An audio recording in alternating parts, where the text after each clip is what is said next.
my God. Okay. So I've got too much shit.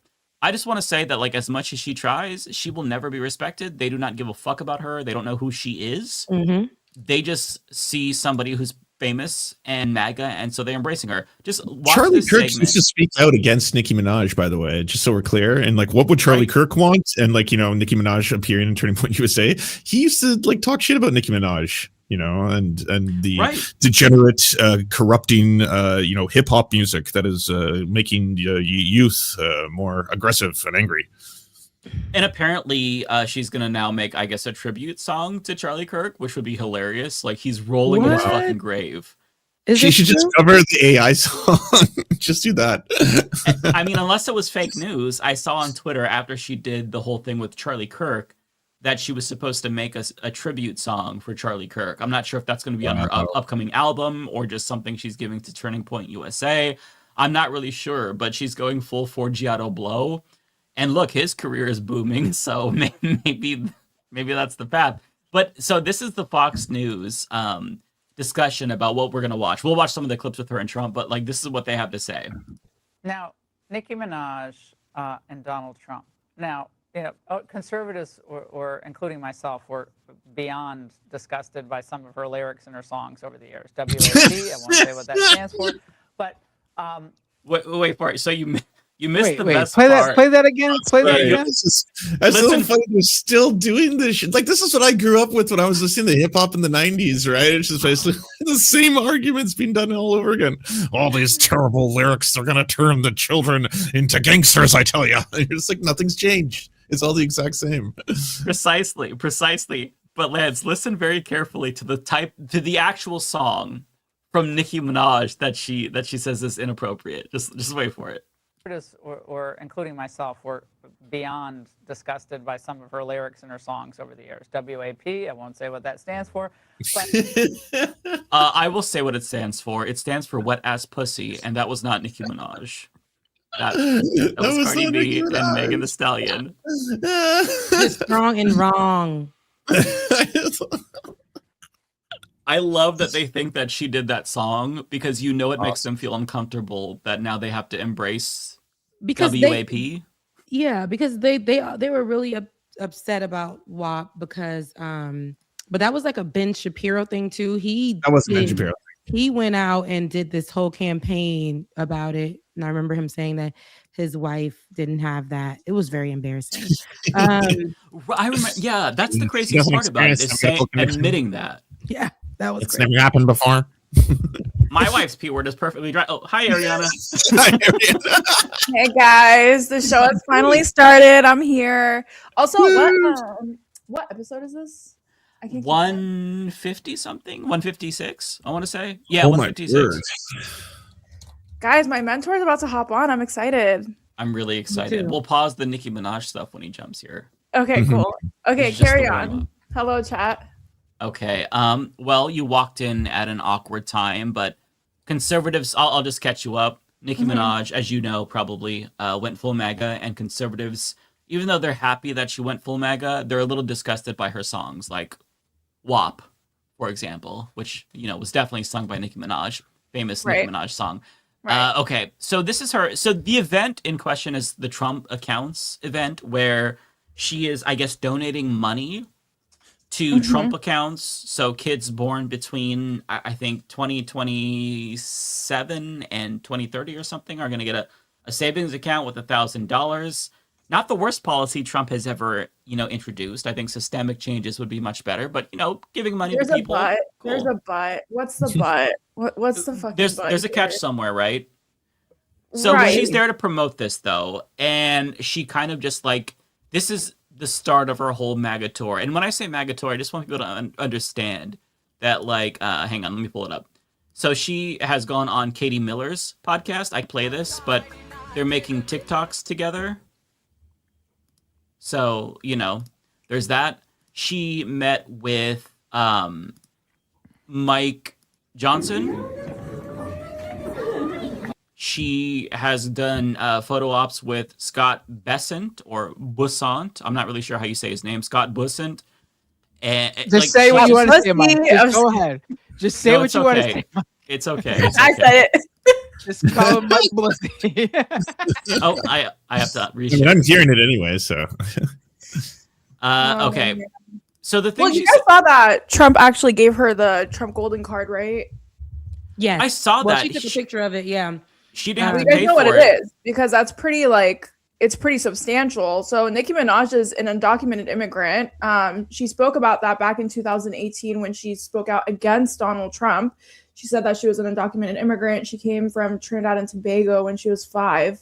And she's been very much undocumented for a very long time. She still was undocumented up until last night. And then Trump gave her the Trump Golden Card, which for other undocumented people, that would cost $1 million just to $5 acquire. million, right? $1 million, yeah. So- He just gave it to her. He did, but we all know that there's something that she needs from this. Like, and let's be clear, Nicki Minaj ain't shit right now. How she's shucking and jiving ain't shit. There's nothing about this that is pleasing. It shouldn't be pleasing to nobody. There's something that she needs. She's probably in financial whatever. We really don't know, but we know that this right here is cooning at its best. But undocumented.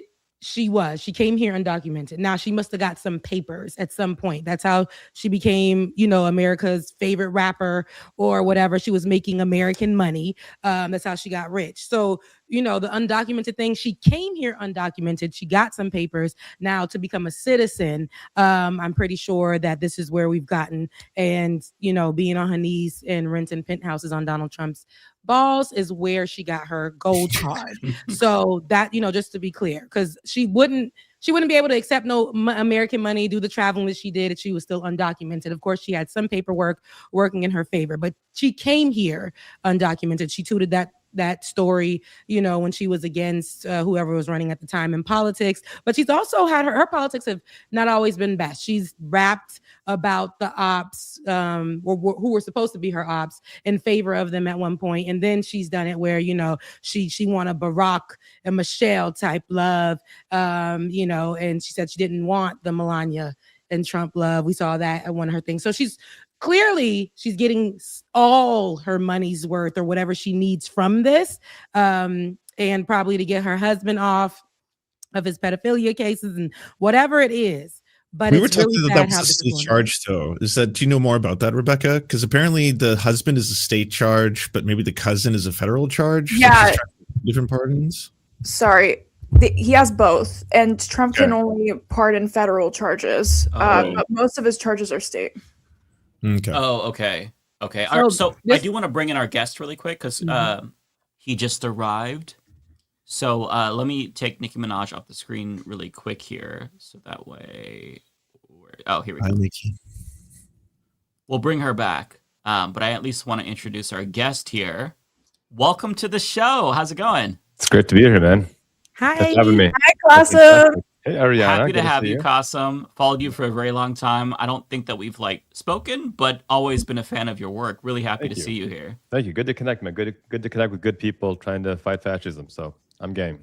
Absolutely. So tell the chat, I'm sure most of the chat knows who you are, but tell us a little bit about yourself and what you do and what you've been up to lately. Yeah, man. I'm a human rights lawyer. I've been working in the space for about 15 years. Content creator as well. And the funny thing is, I was talking to Ariana about this. YouTube is my oldest platform. It's also my smallest platform. So I'm trying to get it up to something respectable. Got off to a good start. But a lot of my work focuses on human rights, racial justice, gender justice, economic justice, kind of anything that touches human rights, whether it's domestic or international. My priority is to be well read and researched on it and be able to talk about these things intelligently. Certainly lean left by contemporary standards, but I'm not at all shy about criticizing Democrats. I was joking. Hakeem Jeffries muted me on Threads because I was going after him so hard, which I'll take it as a badge of honor. But yeah, I'm at Qasim Rashid across all platforms, Substack, Facebook, Instagram, what have you. And great to be here, man. Yeah, happy to have you. Good to have you. Ariana says you've been doing a lot of work with the Minneapolis occupation currently. Yeah. I don't know if you're still on the ground there or whatnot, but can you tell us a little bit about the situation and what you've been experiencing? Yeah, I'm back home now, but I had a chance to be out there. I was out there the day before Alex Preddy was shot and killed down the street, on the same street just down from where he was killed.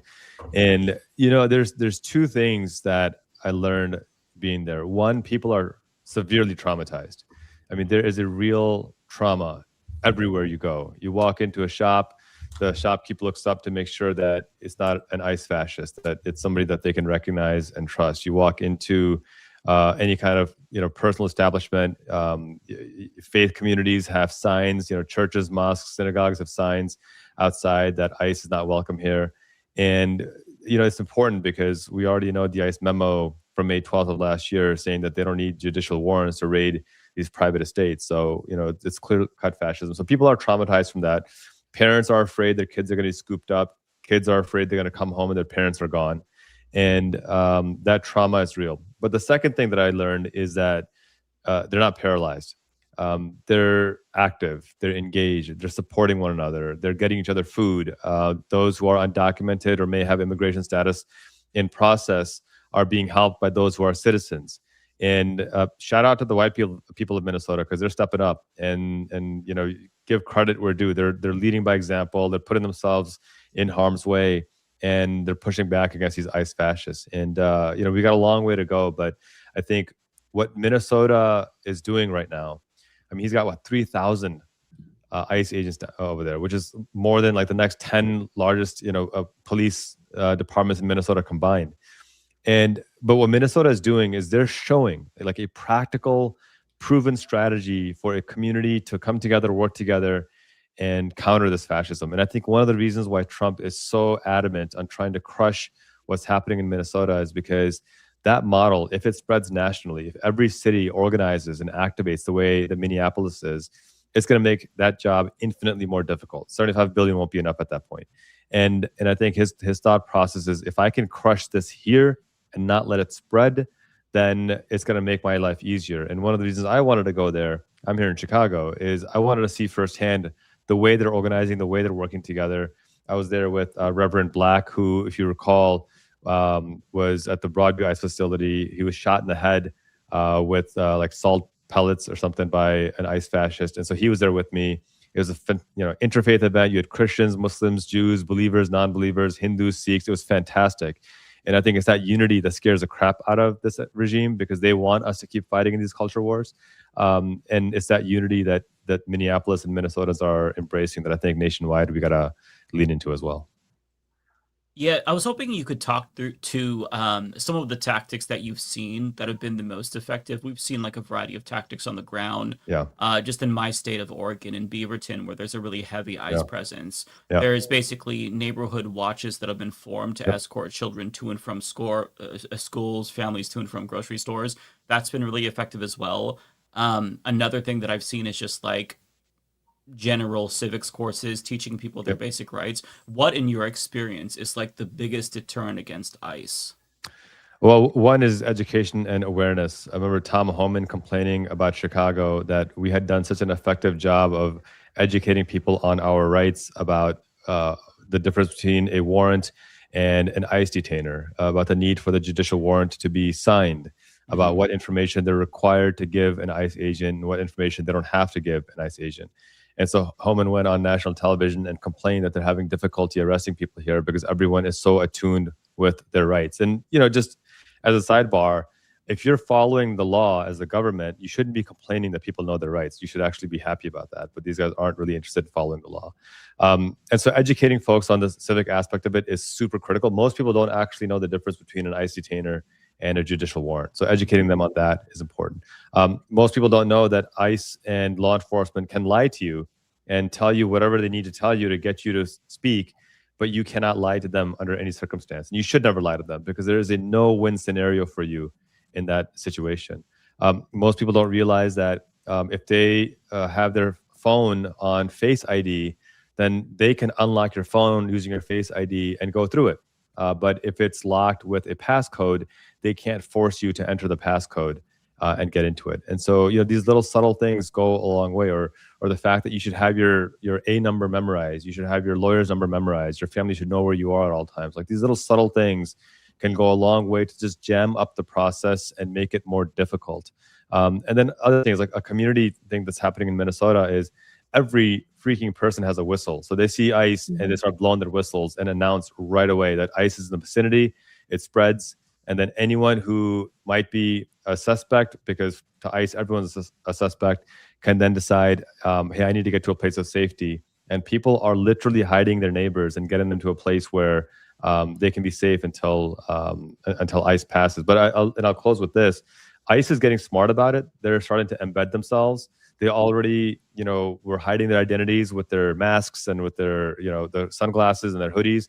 Now they're shedding all of that and pretending to be just one of the guys in the street, not making any indication that they're going completely undercover. And that's also scary because now they're kind of trying to embed themselves and then flag for their the rest of the ICE fascists of, here's this person, come grab them at this place in time. So we got to be more careful because they're getting smarter as well. And while you're covering this, like as a creator, a journalist who's on the ground giving people, first sight on what's going on, how hard has it been for you? Because I know that ICE, when they see anybody with their cell phone or media, you're instantly a target. And we know that they're targeting people, anybody who's trying to cover this on the ground. So how hard has it been for you? Yeah, you got to keep your head on a swivel. I've been protesting these ICE facilities here in Chicago for the last 7-8 months. Mm-hmm. And on 2 occasions, I've been nearly arrested for something that you would consider arbitrary. We were standing behind a cement barricade 200 meters away from the ICE facility, and the cops start screaming at us to move, just completely arbitrarily. And I stopped to ask the question, I need to understand why. And they just started arresting people. I mean, like no answer just started. And on another occasion, I stood on a barrier to get a better shot. The cop tells me to get down. I said, why? He goes, well, I can't force you to, but it's for your own safety. And I said, yeah, I'm sure you're worried about my safety. I'm fine. I took the pictures I wanted. There's a guy next to me taking pictures as well. I walk away. 30 seconds later, I turn back. They arrested the other guy. And so keeping your head on a swivel is really important. Keeping your calm is extremely important, and that can be difficult when they're screaming in your face. At one of the protests I was at, they arbitrarily deployed pepper spray and pepper balls, and I was not directly hit. I was about 50 feet away, but the air became so toxic that everyone's coughing, you're moving away, and it was arbitrary. I mean, there was no movement by us. We were literally sitting there singing songs and talking to one another and just being present. They deploy these pepper balls, and lo and behold, I look on the news an hour later, and Pam Bondi is on national television saying, 200 rioters attacked the ICE facility, and in self-defense, they had to deploy these pepper balls. And that's where the next point comes in. Record everything, because I put out my video that this is what she's talking about. We're sitting there minding our business, exercising our First Amendment constitutionally protected right of peaceful protest, and they just arbitrarily attacked us. And so having that in front of you, having your camera in front of you and being able to record everything is going to be critical. If you read the DHS statement on the murder of Alex Preddy, it is a completely different reality than what actually happened. If you read the Minnesota Police Department statement on the murder of George Floyd, it's a completely different statement than what actually happened. And just remember, law enforcement can lie. There's no restriction to them lying, and corporate media is just going to be stenographers and just repeat what they have to say. That's why we need to be present and bear witness and record and upload this stuff as soon as possible. And that's a great point, because with Alex, they immediately, while his body was still on the ground, put out misinformation, lies on purpose. They controlled the narrative. They did the same thing for Renee. They did the same thing for Keith Porter Jr. They did the same thing with the ones that they're not covering, the immigrants that they've killed, that they've not covering, even the ones that are within the immigration detention centers. So it is tough to combat that, especially with you being somebody who's on the ground covering this stuff, and they're telling us not to believe what we're seeing, and not to trust y'all, but to trust what they're saying. So definitely, well, thank you for even going out there and doing what you're doing. You said you're out in Chicago. I know that there was the big story last year where they went to the apartment complex and took them children and people and in the middle of the night. And so are they still protesting about that there, or is there still a big ICE presence there? There's not as big as like Minnesota or Maine, or as I'm hearing now, Arizona, but they do have an ICE processing facility in Broadview, Illinois, which is a suburb just outside the city limits on the west side of Chicago. And we're there every week, at least on Friday and Saturday, protesting. And even though it's, I mean, I think right now it's like -11 with the wind chill, almost as cold as Minnesota, you're still seeing 500, 1,000 people show up every single week. So there still is a strong presence. And I think that's one of the things that is inspiring me the most, that you're seeing ordinary folks come out, folks who have a 9 to 5, who could be at work, who could be resting, but they're making it a point to come out there and be present and be adamant about it. And I think my message to folks watching this, or to folks who haven't been out yet, what are you waiting for? I mean, there's no time like the present, just to be out, be present. And I've taken at least a dozen people with me that have never gone before, just to show them, hey, it's not as scary as they're making it out to be. And your safety actually is not in the comfort of your home right now. Your safety is to be out here exercising your First Amendment right while we still can. Because if there's one thing that I think is explicitly clear to me, is that it's going to get worse. They are going to escalate the violence. And the only way we can prevent that is to preempt that. And that is by being present and taking up that space before they can. Yeah, and not backing down.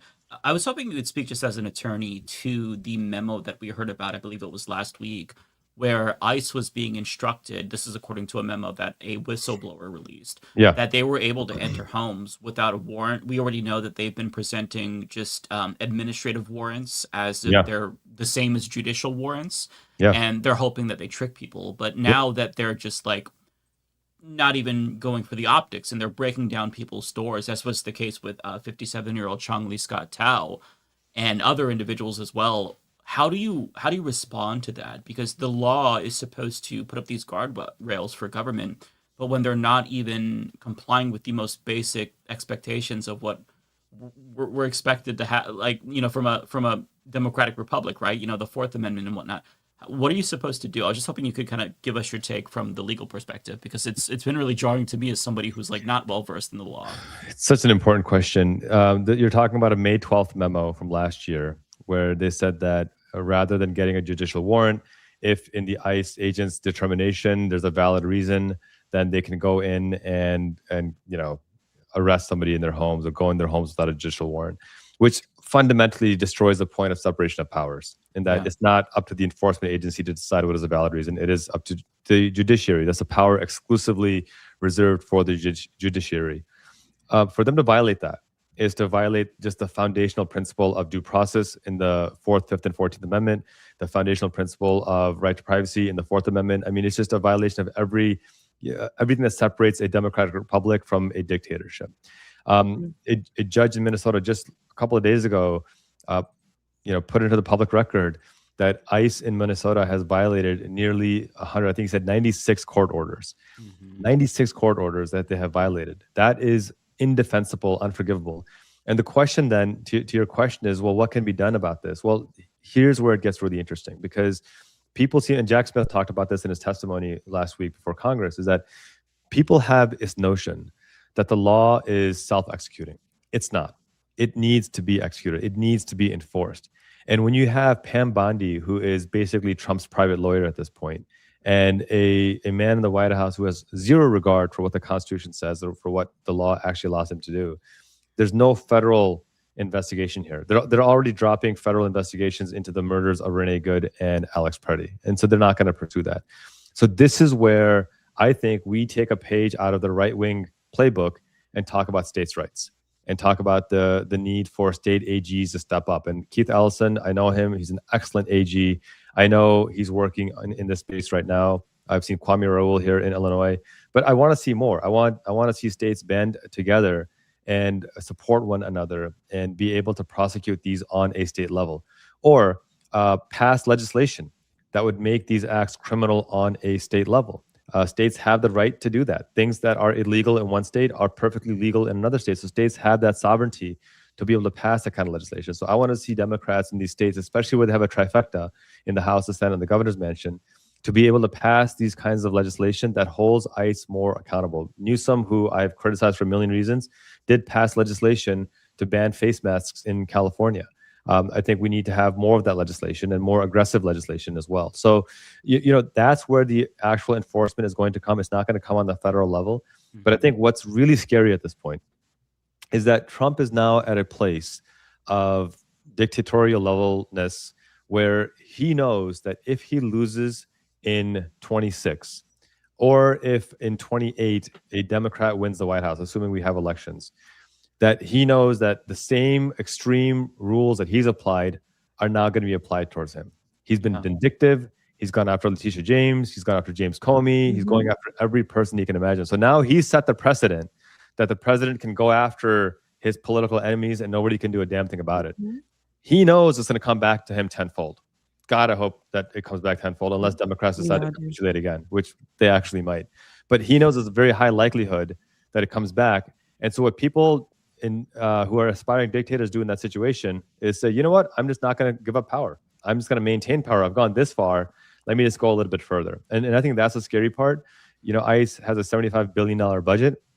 He's got the powers that be, the FBI in his pocket, the DOJ in his pocket, the CIA in his pocket.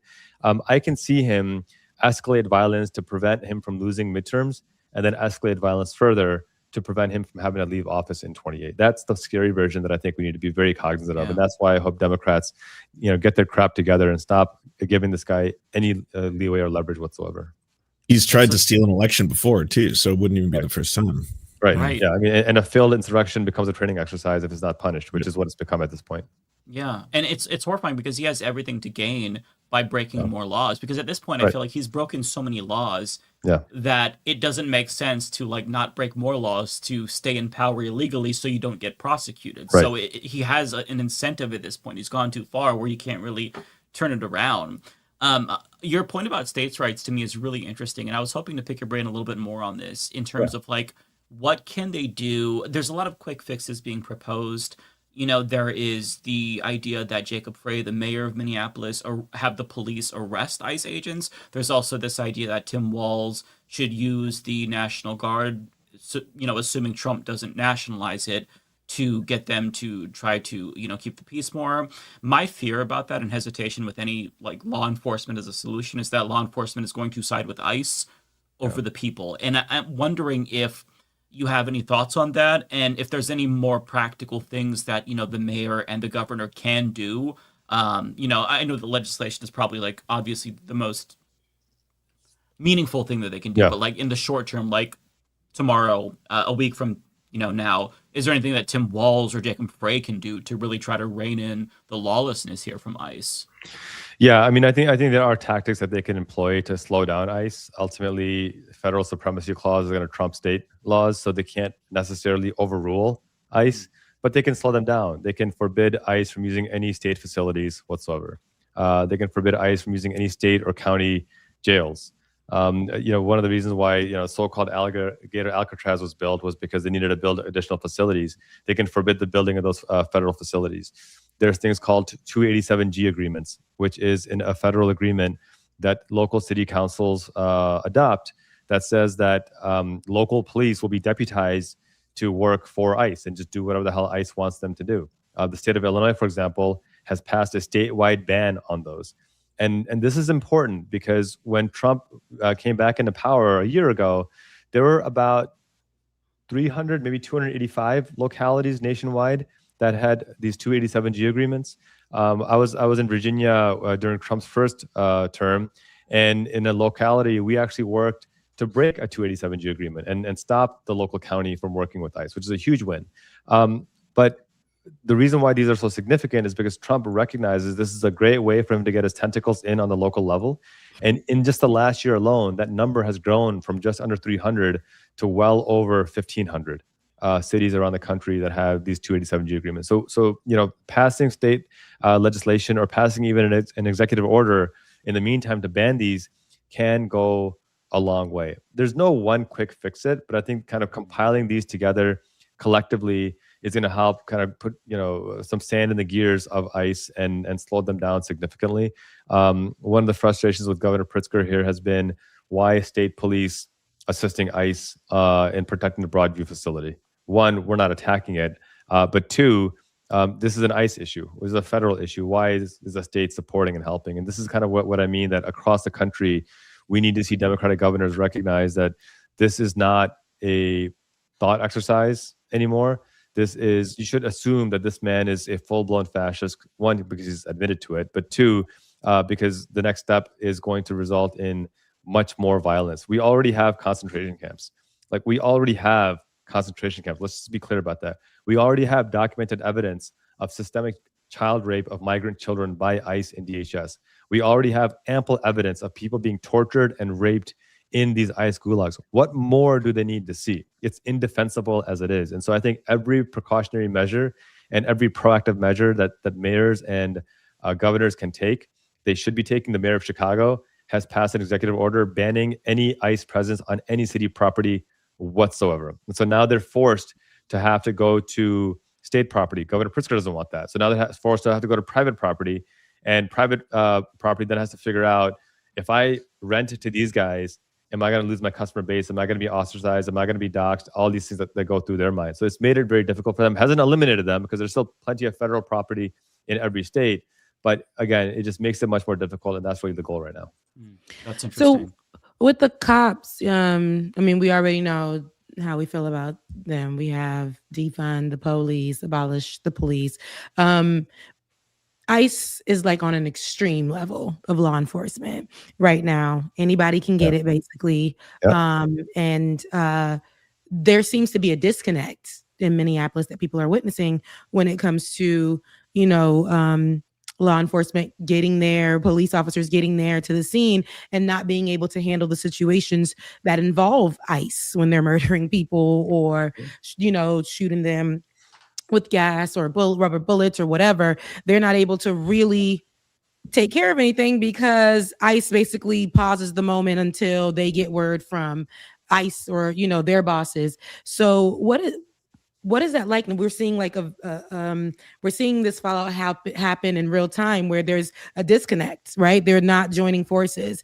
Do you think that there'll be something where the police start to speak up and do their own type of protests and handle the situation and be able to act when ICE does this at some point? Or do you think that ICE will continue to grow in their power and just nothing gets done?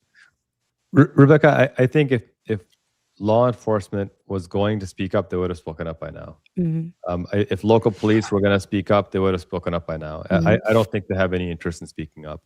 Simple as that. I mean, prove me wrong. I mean, maybe I'll be dead wrong. But I forget which congressman or senator it was, but he goes, $75 billion for ICE is way too much. My bill reallocates that to local police. And I'm like, oh my God. What the hell's the matter with you? Like police kill 2,000 people a year already. Like, how is that going to solve anything? No, I fear you missed the point completely. Yeah. Do that. So I don't think that's gonna happen, Rebecca. I mean, I love your optimism, and I would love to be sit here and say, yeah, it's gonna happen any day now, but it's not. It's just simply not. Remember, qualified immunity, the same qualified immunity that JD Vance is citing to ICE officers to do whatever the hell you want because you got qualified immunity. That same qualified immunity applies to police officers too. Yes. And they know that. And so they know that if we go against ICE and call them out, then we're exposing ourselves. And that's fundamentally the problem here. So it's not, and that's why I keep saying that these people like Cory Booker and Hakeem Jeffries and these other corporate Democrats, that the problem with untrained fascists is not that they're untrained, it's that they're fascists. And you don't train fascists to become better killers. You abolish them. Like, this isn't complicated. I was just laughing to myself when Kristi Noem just said, look, everything I've done at the behest of Trump and Stephen Miller. Well, just following orders. Just following orders. Just following orders. Right? Like, Nuremberg already taught us that is not a valid defense, but that's the stage that we're at right now. Mm-hmm. And so I think the actual solution is going to be just mass movement of people. That's the only thing that's ever actually worked in the past. The Montgomery bus boycott is a perfect example of that people forget. That, it lasted like 13 months or 14 months. But people forget that like a month in, the bus company said, okay, Black people can sit wherever they want. And what did they do? They said, no, we don't care about this individual bus company. We want to change the system that is allowing segregation to perpetuate. And it wasn't until the Supreme Court ruled that this segregation is wrong nationally, until the system was changed, it wasn't until that happened that the boycott actually ended. And so, these nominal things like trading Bavino for Tom Homan. Somebody on Twitter or Thread said that exchanging Bavino for Homan is like crapping your pants and changing your shirt. Like, it doesn't actually solve a damn thing. It's a nasty visual, but it actually applies pretty appropriately over here. Yeah, that's apt. That's where we are right now. I do have a question. So from my understanding of the Montgomery bus boycott was that it was super planned out for months and months ahead. Rosa Parks was picked out very prior to that. I mean, I feel like, and please correct me if I'm wrong, this could partially be my ignorance as well. I feel like when it comes to that era, there were very specific leaders telling people, like, very specific leaders, very specific direction, and a lot of solidarity, right? Like community solidarity. I think the struggle that I'm having now is that I'm not seeing that, especially within the left wing of politics. I think left wing of politics right now is super divided and fractured. Like, you have leftists, liberals, etc. I don't know who the person who's like leading is, right? There's the no kings people, but that's kind of turned into parades at this point. I'm sorry, I know you guys aren't gonna like this, but like I feel like they're more resemblance of parades than anything specific. I know we have a general strike tomorrow, which I plan on participating in, but I'm struggling to see that Montgomery bus boycott vision in today's world, if that makes sense. No, I see your point, Ariana. And remember, who was the lead of the Montgomery bus boycott? It was a 26-year-old Dr. King. And when you have Dr. King as the man leading a boycott, you're in pretty good hands. You could argue pretty eloquently that we don't really have a Dr. King equivalent today. We don't have a Malcolm X equivalent today. And that's true. We don't have a Claudette Colvin. Somebody mentioned a 15-year-old girl ignited that boycott. They're right. Claudette Colvin, 9 months before Rosa Parks, a 15-year-old black girl named Claudette Colvin refused to get up and was arrested and was discharged with assault because she kicked a police officer, which I love the fact that she kicked a police officer for standing up against segregation. And the reason why she wasn't, picked was because she was dark-skinned and because she was pregnant. Rosa Parks wasn't pregnant. She was light-skinned. Colorism obviously was a reality and still is a reality. But to your point, Ariana, it was extraordinarily well-planned, well in advance. It wasn't, people seem to think like it was just this viral moment where she just decided one day, I'm not going to get up. And then no, it was well-planned. They had the lawsuit ready to be filed. It was filed. And that is what needs to happen today. There are some lawyers that I think are doing a good job. Mark Elias, I think, is doing a good job. Ben Crump is doing a good job. There's more that we can talk about.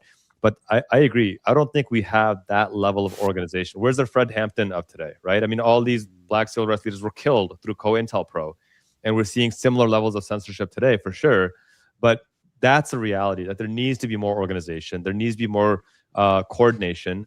That's not happening right now because I think even among the left, there's this massive divide between these corporate Democrats like the Chuck Schumers and Cory Bookers and Hakeem Jeffries of the world, and then actual leftists who are less focused on corporate money and more focused on grassroots activism. And the focus on grassroots activism, I think, have the people, but they don't have the resources. The folks of the people have the money, but they don't have the people. And that's kind of where, how do we find that mesh? It was supposed to be Joe Biden stepping aside gracefully after 2 years and letting there be a robust, primary. He didn't do that. And we can talk till blue in the face about that.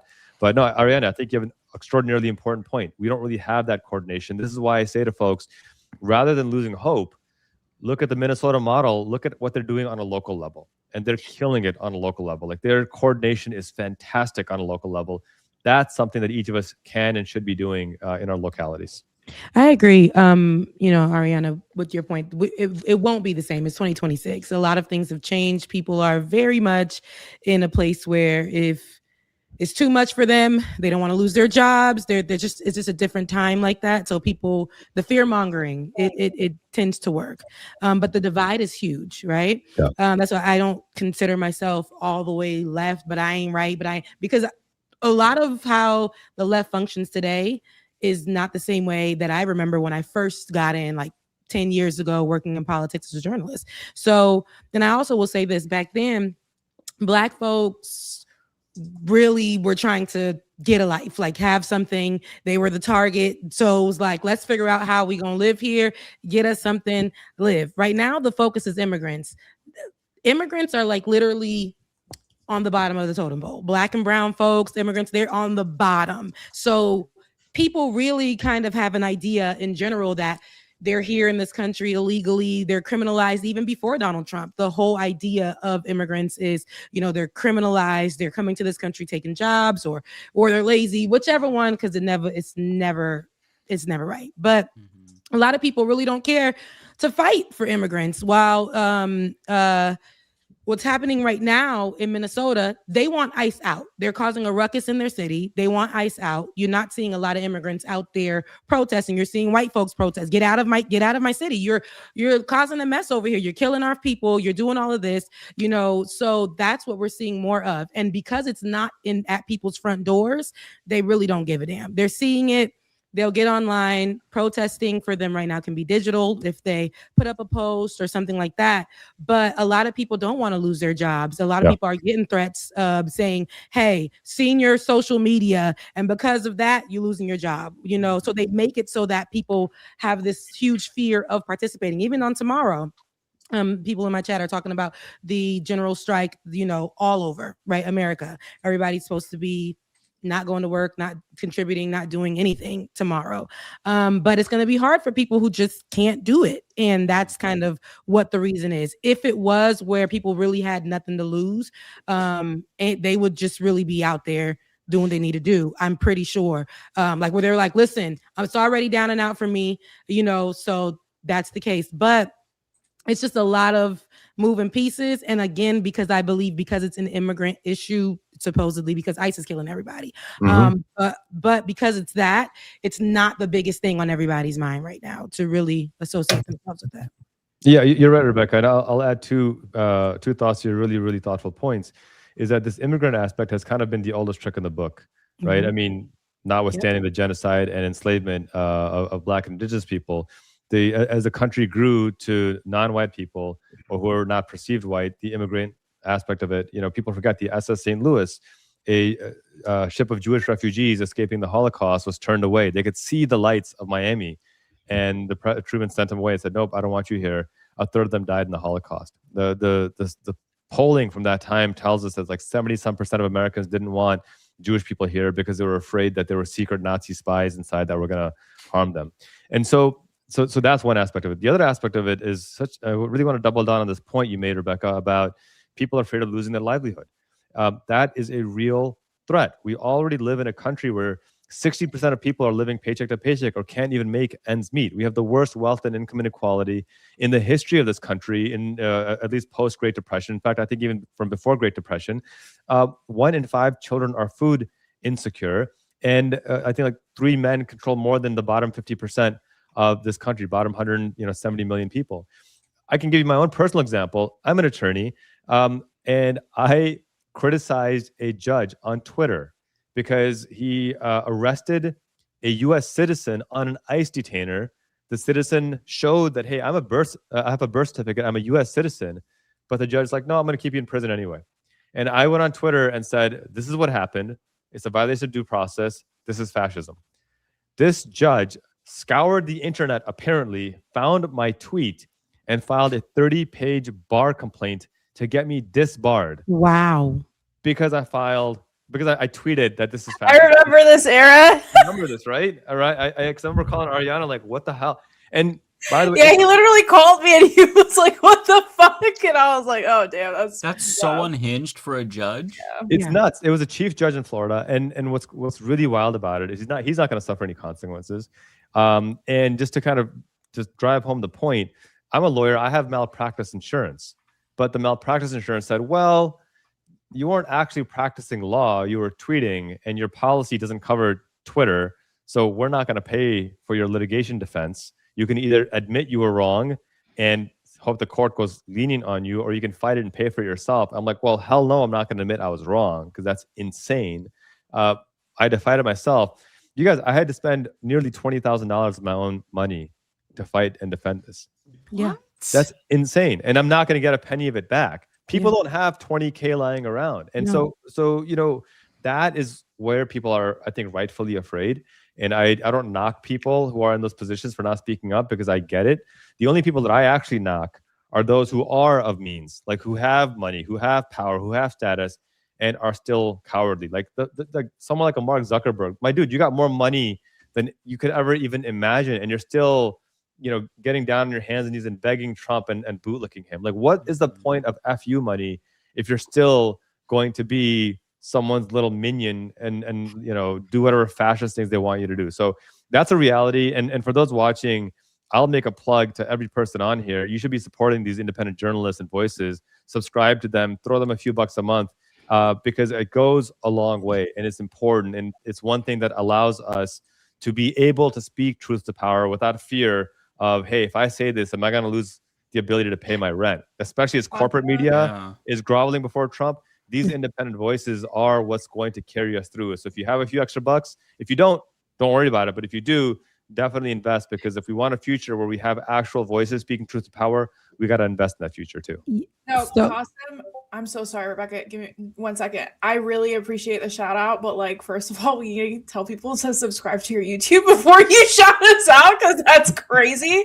I put his YouTube in the private chat for everyone else to put his YouTube in, but we're trying to get him to 30,000 subscribers, and he's clearly a badass. So I'm posting that in the subscribe, people. Absolutely. Everybody go subscribe right now. This man has been my mentor for years, and a year, I think, a little over a year, and I vouch for him wholeheartedly. He's like the uncle I never had. So please, everyone, go subscribe. But anyways, Rebecca, go on. Sorry, I didn't mean to cut you off. Oh no, absolutely. Make sure you guys definitely subscribe. I've seen your work online.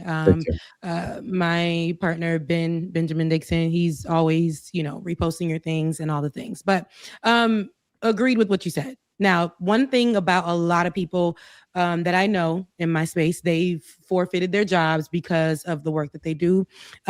Even for me, y'all know my story. I stay up on here talking about it. For me, I'm one of the journalists that used to work all day in journalism, but things changed for me. So I had to work a 9 to 5 plus do this work. Because of what I do, it's very hard for me to work both, because I'm always getting a little virtual tap on the shoulder like, hey, looks like we seen what you do and this and that and the other. I have a new job that I'm actually starting on Monday, right? And I was pulled to the side before I got the job, and he was like, hey, yeah, we like you.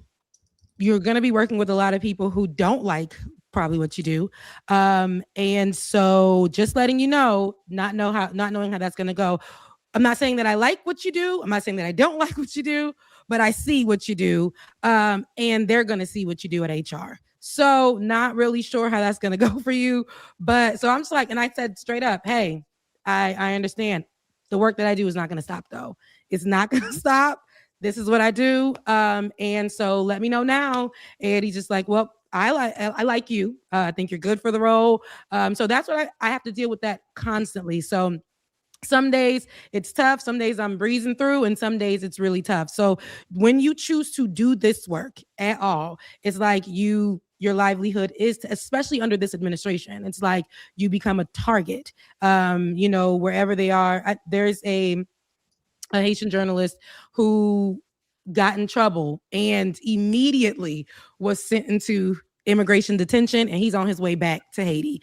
All because it was some incident. Police came and they didn't even try him, see him, give him anything, just put him straight into immigration jail. And they said that he was on their list because they've been looking. They're like, okay, yeah, he's been on our list. He's somebody who speaks against the administration, so his behind is headed back to Haiti and has no chances of coming back to America.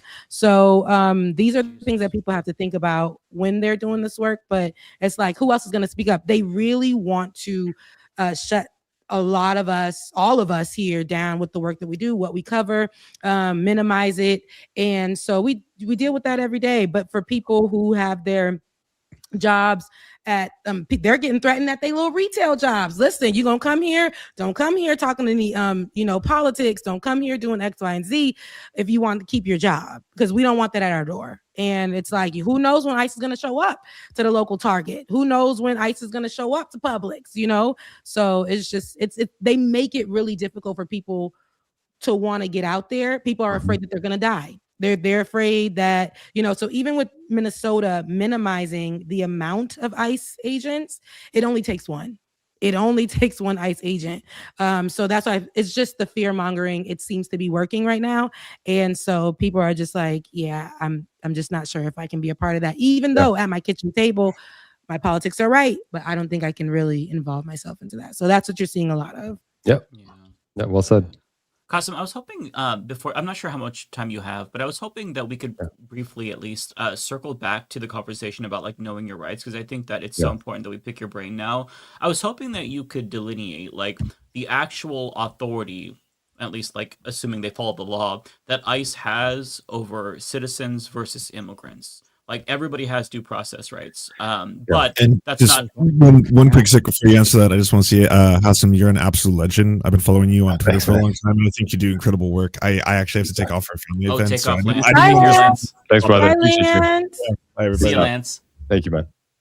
So, so basically, can you explain what authority does ICE have over civilians? Because in theory, they're supposed to be for immigration enforcement, but they're arresting citizens, and to the extent that they can do that, we're not seeing them read them Miranda rights. And then on the other side, you have immigrants who do have rights.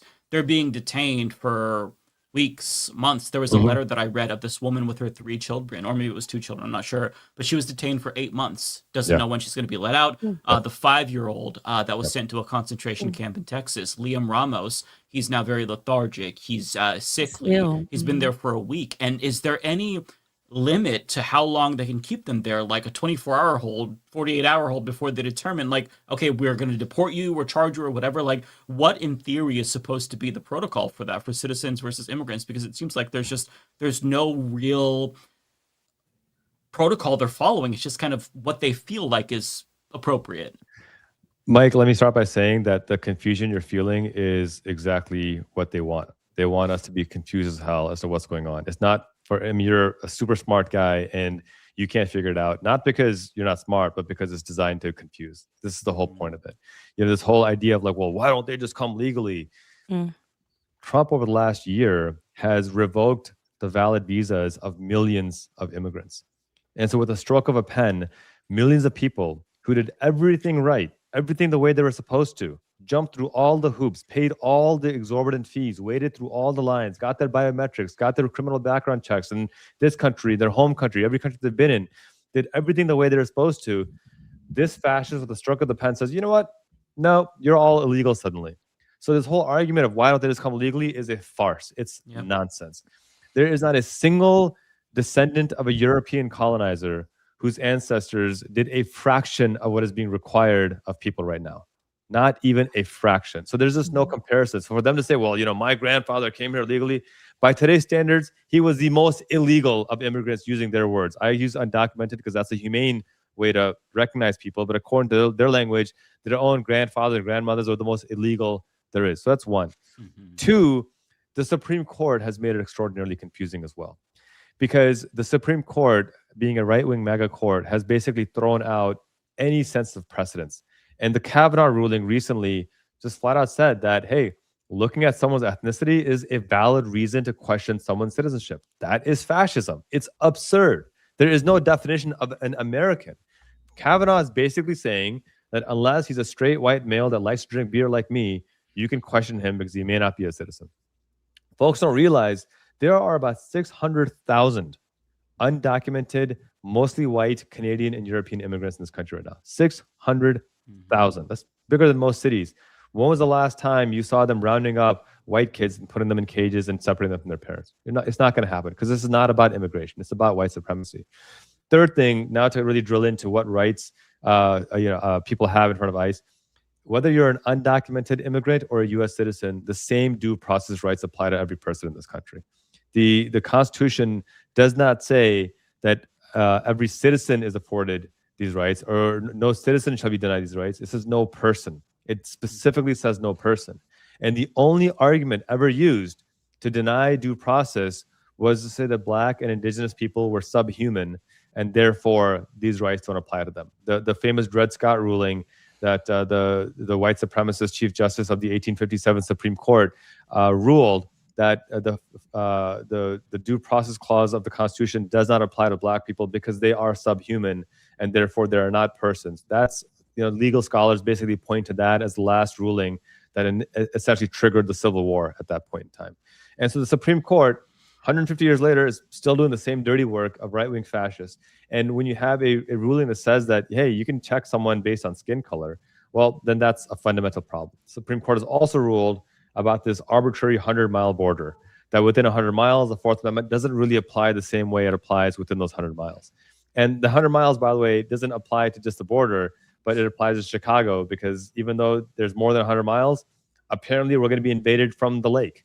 The 100 miles applies not just to the south and northern border, but also to the Atlantic Ocean in case we get invaded by Aquaman and the aqua species that live underwater, apparently. Like, it's just so ridiculous and absurd. Now, finally, long answer to your short question. This is where I've written about this on my Substack. This is where I go back to, if you're a citizen, the only time that ICE can actually arrest you is if they can argue that you are impeding their duties, if you were impeding arrest, if you were causing them harm or threatening them. And as we've seen from Renee Good and Alex Preddy, they will find any goddamn excuse out there to make that claim. Every single excuse possible they will find. So that's why you got to have your head on a swivel. The actual law, as it's been historically applied, even before 2003, before ICE was invented, is that a detainer by an agency, a law enforcement agency, is meritless. It has zero meaning whatsoever. It's as valid as a napkin you use to wipe your mouth after you eat. What actually matters is a signed judicial warrant. So not even a judicial warrant. An unsigned warrant is pathetic. It's worthless. It has to be a signed judicial warrant. And the only way that ICE can get a signed judicial warrant is they have to take their evidence, present it before a judge, show beyond a reasonable doubt, or at least probable cause at that point, or likelihood that this person is guilty of this crime that we're accusing him of. And then the warrant specifies what they are allowed to do, where they are allowed to search, very specifically down to a detail. And then once that is presented, at that point in time, they can detain that person for that particular reason and nothing else. That's the way it's supposed to work. That's not the way it is working right now. And I think people need to be aware of that. Yeah. Thanks for explaining that, because it is confusing on purpose, and it's really difficult because you see, you try to make heads or tails of what you're seeing and the chaos and all of the different jurisdictional overlap, and there's ICE, and then there's Border Patrol, federal, state. It gets muddy. So I appreciate you taking the time to really clarify that, because it's overwhelming if you don't have a legal background. And I'm sure it is even if you do, just because there's so much bullshit going on. But before you go, one last time, can you please plug your work? Tell us more about your Substack. And I'm going to put the link to your YouTube in the chat again, and really highly encourage everybody to go and subscribe. I appreciate you guys. I appreciate the work you're doing. I appreciate the platform and the conversation. My YouTube is just at my name, at Qasim Rashid. My Substack is also at QasimRashid.com. And I put out daily content on human rights, on basically all these things that corporate media ignores. There's no paywall. None of my content has a paywall. You can be a paid subscriber, but let me be clear, it gets you no special benefit other than the good feeling that you're supporting a human rights lawyer who also is devilishly handsome. That's about it. There's nothing else you're going to get. Okay. You got me over here nodding. Me too. I'm like, okay. I agree. Two smart, intelligent women nodded, so it must be true now. You're just like me when it comes to marketing. Subscribe to me, you get nothing in return except what everyone else gets too. No bonuses. It just felt salty for me to be like, hey, your rights are under attack, and if you give me $5, I'll tell you how to protect yourself. It just feels so gimmicky and gimmicky. No, I hear you. You can support me, and I'd love if you do, but I don't ever want someone to support me and put themselves in a financial pinch. But if you do have a few bucks, you help subsidize it for other folks as well. But at Qasim Rashid across all platforms, put out daily content, subscribe, share all the good stuff. But I appreciate you guys. Thank you so much again, Qasim. Thanks this has for been coming on. super enlightening. Really appreciate this. Appreciate you guys. Thank you, guys. We'll do this again soon, all right? Yes, please. That'd be great. Definitely. Bye. That was incredible. That was good. Yeah. Yeah. Thanks for setting glad that you up, guys Ariana. did. Takes a lot for me to sit back. Yeah, of and course. and be quiet. So yeah. No, Qasim's so great. Like I said, he's been my mentor for a while now. One of the people that I trust with my life. Super, just such a good person inside and out. I 100% vouch for him. I know he's been putting in a lot of work on his YouTube. So I really wanted to also, if you guys haven't subscribed, definitely subscribe. But I'm really glad you guys enjoyed that. It was very informative. I even learned things that I didn't know. So I'm glad you guys enjoyed it. Yeah, no, that was great. That was great because it's there's so much going on and news stories just kind of like breeze past you, and like you really have to take the time to learn the intricacies, especially regarding the law, because like as he said, it is so important to know your rights. You know, they're not following the law and the Constitution, but still, it really is a weapon. It's a deterrent, rather, you know, against fascism. At least it still is.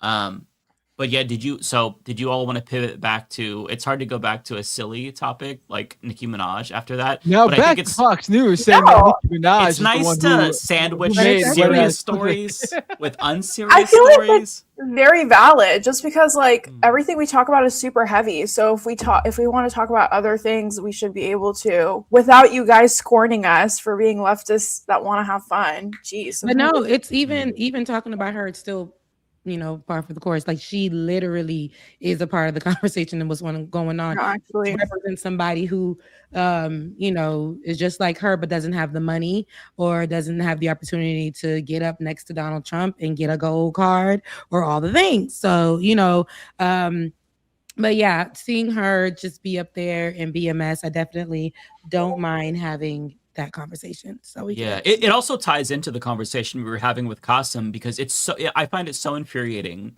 that she, as an immigrant herself, is aligning with this regime that is terrorizing immigrants. I think that is so cruel. She knows that that would be her family too if she wasn't in the position that she's in, but she doesn't care. And one thing that is, if you go to her Twitter right now, let me pull this up. She is crashing out because people are not correctly saying what it was that Trump gave her. So, this is just so. By the way, there's like multiple tweets that she has of Chucky. I'm not really sure if this is like a running thing for her. Yes, but it is. oh, it is okay. Okay, well, she says this Trump here. gave her? Yeah, it's like a running bit. Oh, okay. I had no idea because Yeah. I was a fan of her music, but I'm not one of the barbs. I just like I listened to it when it came on. But in this one, she says it's the card that she got, referring to the gold card, free of charge that Trump gave her. Residency. The cope is coping, finalizing that citizenship paperwork The as cope we is speak, coping. as per my wonderful, gracious, charming president. Thanks to the petition. So, for those who don't know, there was a petition. It was almost like 100,000 signatures of people saying to deport her to Trinidad because she was apparently undocumented. And she said, I wouldn't have done it without you. So she's kind of like, this is a gotcha to the people who wanted to get her deported. And go ahead, Rebecca. It's, you know, so for me, and I'm going to just, I don't like, it started such a xenophobic conversation on the internet. Yeah. That's what I don't like. I agree. And that's why I was like, okay, she done did a million different things. We can read her rights. We can say, girl, you are doing this. Meanwhile, Donald Trump would take people like you and ship them back off, right? You just have, and also it's the misinformation that's surrounded too.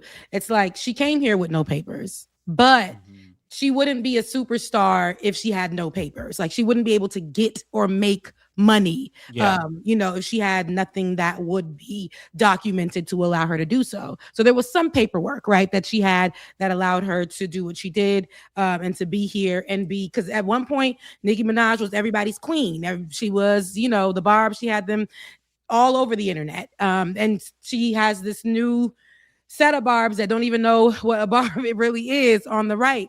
So we can call out the trash that she's doing, the trash that she is, without saying and using xenophobic verbiage. Like we don't have to do that because right now is especially not the time. The kinds of conversations that I seen online that came from that, and even under Olay's recent video, people were literally under there saying like, that's why we don't want your ass here. You know, we never wanted y'all here. Immigrants and immigrants, let's tell the truth.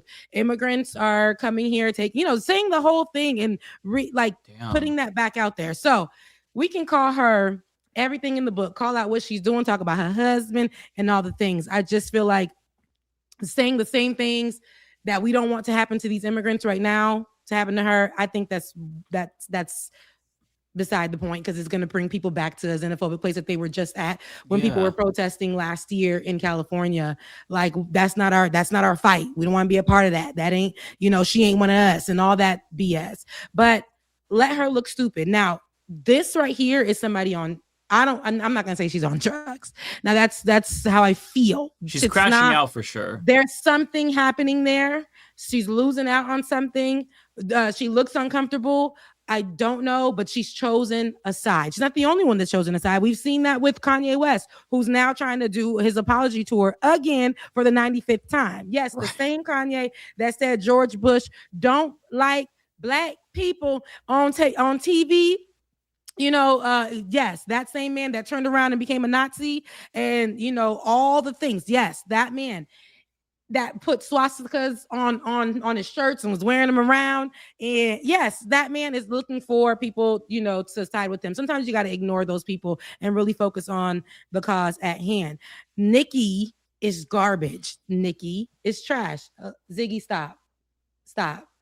But it's my Alexa that I named that, and it's not. Oh, I thought it was like a cat or something. No, but it's crazy. But yeah, I just feel like, when we're seeing what she got going on, we just know somebody crashing out. Somebody needs some money. She losing her house, or something's going on here. So this is what they do. They buddy up with Donald Trump. Who is it? Those celebrities, like we mentioned Kanye West. Who was it that was supposed to be on some kind of country tour with Kid Rock? I think it was supposed to be Ludacris. Nelly and Ludacris. Yes, you're right. Nelly and Ludacris. Business. Yes, Ludacris. And Ludacris decided, mind you, Ludacris knew damn well who was headlining. He knew what he was doing. He said he wasn't aware. He wasn't aware. It took him a few days, maybe a week, before he spoke up and took himself off of that. Oh, good. Okay, that makes me feel better because I still like Ludacris. I would like to not have to cancel him too. Oh, people were in his ass. They was like, "Listen, Luda, no, we already know Nelly. He stood 10 toes down for the cause." And there was a time where Nelly was just like, "We just got to really hear what Donald Trump got to say." No way, you okay? Like, no, you got to go, friend. You got to go, and that's pretty much it. But he's still getting his money. People still support, just like they did Kanye West. But Luda said, "You know what? They on my ass." So let me go ahead and let them know I didn't know that I was supposed to be on this tour. He withdrew, and I'll take it. Yeah. Okay. So another person that recently got canceled in 2 seconds, Tom from MySpace. I don't know if you know him, Ariana. Tom from MySpace. Tom from MySpace. Did you say who for real? Who is Tom from MySpace? Oh, we're gonna have to explain this to her. Okay. So before Facebook, am I the only one that doesn't know this, or am I? It's because it's not your fault. It's because you're Gen Z and we're all millennials. You have to understand, we were all on MySpace before there was a Facebook. Before there was. Yeah, I've never experienced that. Tom was the first friend that we all had on MySpace. So when you create your account, you're all friends with Tom at first. Yes. He was in your top 5, top 10, whatever. But Tom was in the corner with his little, his little pose, whatever he was doing. Yeah. He got canceled immediately. Which I'm like, what happened? Because I thought we were all like, we miss MySpace and we want MySpace, to get back. And then he gets on, I want to say it was Threads or something. And everybody saw that he had like SpaceX in his bio and something else. And they were like, we don't fuck with Tom.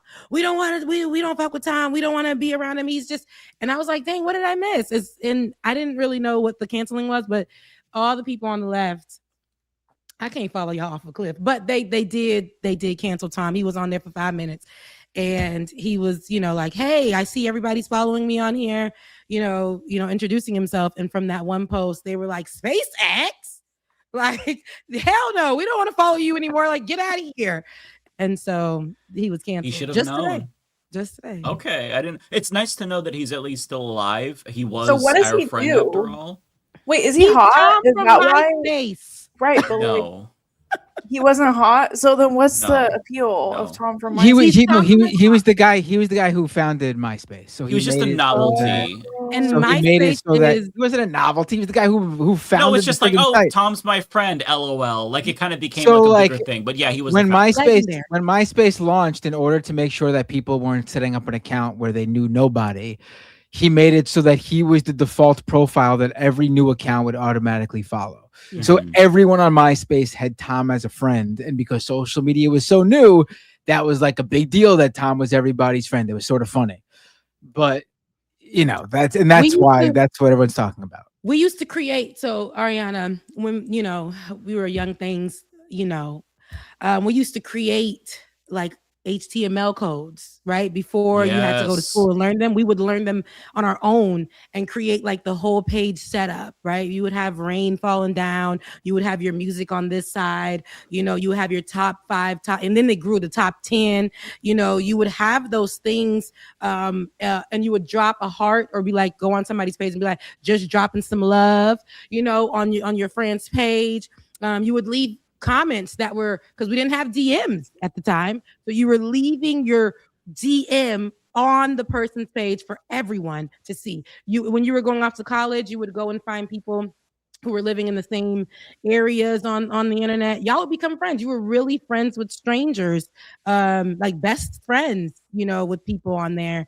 And that's how we cruised through life. It was beautiful. You had to really get on the internet and be like, oh, I want that pink background with the hearts, but you had to manually put it in and learn the HTML codes and put them in. So it was a good time. It was such a good time, right? I remember going to people's page and listening, because you would be able to set songs that your visitors could listen to, and I would listen to their songs and see what kind of music my friends listened to, and it was just it was a totally different era on the internet. There was not really any fighting on MySpace. It was genuinely like based around friendship. There was no algorithm.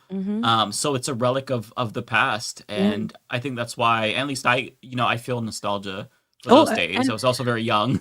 Yes, but it was a good time. Like you really you had it wasn't no filters. Right. The only filters were sepia, black and white. That was pretty much it. And you would really just move. We sound real vintage, but that wasn't like that long ago. We sound like complete boomers right now. Yeah, it really does. But when I think about this is true story. Justin Timberlake had bought it out and partnered with, I want to say, to make it a music space. And it didn't go anywhere. So I remember trying to log in, and when you would Google yourself, your MySpace pictures would come up. And I'm like, I'm never going to touch that. And then one day I tried to log into my MySpace and it said, do you want to change over? And I was like, oh, let me change over. It's going to keep my stuff. And it deleted everything. All of my little high school pictures that were on there before I went over to Facebook. Yeah, it was what a time. It was. And now you can't even, if you Google, none of the pictures come up anymore. Nothing comes up. But I used to do that, to go just be like, look how cute I was. It was like it'd be a time capsule if I could go back, like when I was 16, 17, 18, all the pictures on MySpace. Yes. I was still LARPing as a heterosexual person there, so I'd be curious to see my posts and what I would write in my bio and stuff. Probably Christian bio. Yes. Listen, probably had like a believer in there, but I think my last song on there was Chris Brown, Yo. I had that, and I had Ray J's One Wish. Ooh, that's. I also had David Banner play, of course. Okay. The Yin Yang Twins Whisper song. Okay. I had, what else did I have? It was basically all of the big hits back then. T-Pain. Of course, tons of T-Pain. Dem Franchise Boys. Yeah. Lean With It, Rock With It, of course. I had some Mary J. Blige. It was a whole fucking playlist. Like I was down. Matt, did you have music on yours? No, I didn't put. Oh wait, I at the time I had a band. So we had our own Did you band really? profile. Oh, you could see that if it was still around. Yeah, I know. I've played. I don't know where this. I mean, the songs are somewhere, but they're not on this current computer. I really should upload them to Spotify. They're good. You should. You should. Know, you know them people love you. All your supporters would definitely go and listen to it. So. Oh, by the way, yeah, I had songs. I would get so many. MySpace was amazing back in the day. If you were playing music, because I can't even tell you how many shows that we booked through MySpace, through people finding us through there. It was amazing. Yeah. What a time, man. That's how I literally got into a lot of organizations before I even got to college, I was just joining things, and then by the time I got to college, I knew everybody. It was such a time, such a time. Nothing like that. But they said Tom was canceled. Anyways, I don't know why he's canceled, but for me in my house, Tom is a legend. Okay, now unless I see anything more, then I will have to move accordingly. That's facts. Yeah, we'll stick a pin in that conversation because I don't know what he's been up to. He's a white dude in America in 2026. I'm just going to be automatically skeptical. And he's rich, so there's that. But yeah, one thing I will say, I know that Ariana's probably like dying right now because this is such a boomer millennial conversation. I fear I have no clue what's going on. I like 2008 was when MySpace blew up. I fear I was in elementary school, so I was not about to be coding on a computer. It actually was before 2008. During the recession. It was probably peak in 2008. I thought it like really blew up in 2008 though. Like that was when. I think that's probably right. Yeah, like 2008, 2009. At that time, I transitioned over to Facebook where you had to, because I had just gotten to college. So yeah. Oh, so somebody in the chat, Onyx Squared, says that Tom is in a venture within Elon Musk's SpaceX thing. Okay. So, and he's promoting AI. Oh, okay, yeah. So fuck Tom. See ya. One thing that I will say is that now that I'm remembering it, I said it wasn't divisive. I actually take that back because the top 8, I remember that was a little bit divisive because you would basically have your top 8 people, right? And the way that everybody would perceive it is that like that was the ranking of your friends. But it was. It was. And so like that's how people did it. So, you would look and see that you weren't your friend's number 1 or you're number 4 and you had them at number 2. Some people had to understand though. I don't feel like it caused any fights, right? You just knew sometimes you would move it, right? If one day was here and then this day I'm like, you know what, let me move this person so we can balance it out. It was like we didn't fight over those things. Like, oh my God, you're not in my top 8. It was just like, here go my top 8, here go my top 10. We just quietly mope about it if I was like, oh, I had you at Now we wasn't 2, but I guess I'm 7. Sensitive. We weren't that sensitive at the time. I literally was putting a stranger that could have been some guy who would comment on my stuff and we became friends. He was cute. I thought he was cute. He was flirting with me, and I was like, "Yeah, you going in my top 8, buddy." Like I don't even know you. Like that was crazy. I don't even know. That's the times. That's how it was, literally. I remember there was one time I put all like hot girls in my top 8. So that way I would make it seem like I was more straight. Not you, I did. Yeah. I didn't even know that. Wait, I'm sorry. We need a pause. I need 5 minutes just to unpack that. Hold on. So like, did you talk to me for a minute, or were you like really trying to show that you were straight? I need the whole brief on this. It was more like so there's I think there was a little bit of a battle going on. Like internally, like just naturally, it was like, oh, they look cute. I want to be their friends. But what I was trying to project was, you were straight. Look at all these women I'm around, huh, fellas? Somebody like MySpace Dan Bilzerian for like 2 days. Is that what I'm hearing? I mean, yeah, I didn't do this all the time. I remember when I did do it. And I'm trying to remember, because this is a while ago. I remember I had it temporarily because I felt really self-conscious because I'm like, this looks like such a like poser shit. And it was. But I remember doing that. And I remember like thinking this actually doesn't seem cool because the people who know me in real life know that I don't know these people. And it just seems kind of weird. But you were doing what we were doing all over the internet. We were just talking to strangers. We were just like associating with strangers. They do that now, but now they're appearing with social relationships. Ain't nobody talking back to them. They just really obsessing over people, cussing them out. And you didn't really have that too much on MySpace. It literally was just we on here, whoever is whoever, you talk to whoever, like whoever's in your top 8. Now, of course, you're trying to make yourself look cool on your page. Yeah. Like you're gonna do all the things to make yourself look cool. But it wasn't what it is now. It wasn't what it is now. Now today it's like people can see who you following, get mad, DM you about it, go under your pictures, cuss you out. You don't even talk to these people, don't know them. That's today's day and age. It wasn't too much in that era back then. Just so free. Matt, I'm sorry, Rebecca. I didn't mean to cut you off. Do you have a picture of this arrow? I just Let me wanna try see to what find you- one for you because I want to put it into perspective for you. It looks like Web 1.0 for sure. I just there's so many layers to this. I just want to see how you were portraying yourself during Oh, the you never seen him put Bilzerian. his back in the day pictures up? He was giving Justin Timberlake. He was giving like, Oh, me? Oh, I was Justin Timberlake. no, No not way. you, Matt. You were giving. Remember, you were giving rocker. Like you were giving. I seen you. You know. So this is where our what pages is. Wow. top 6. Now that's a little. It was looking better than that. That's giving. That one looks ugly. Some profiles just were not. Show like the basic one though before you added anything.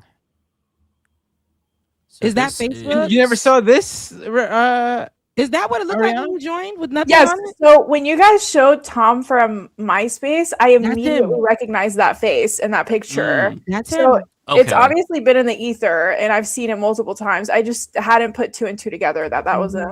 Oh, That's Tom okay. from MySpace, baby.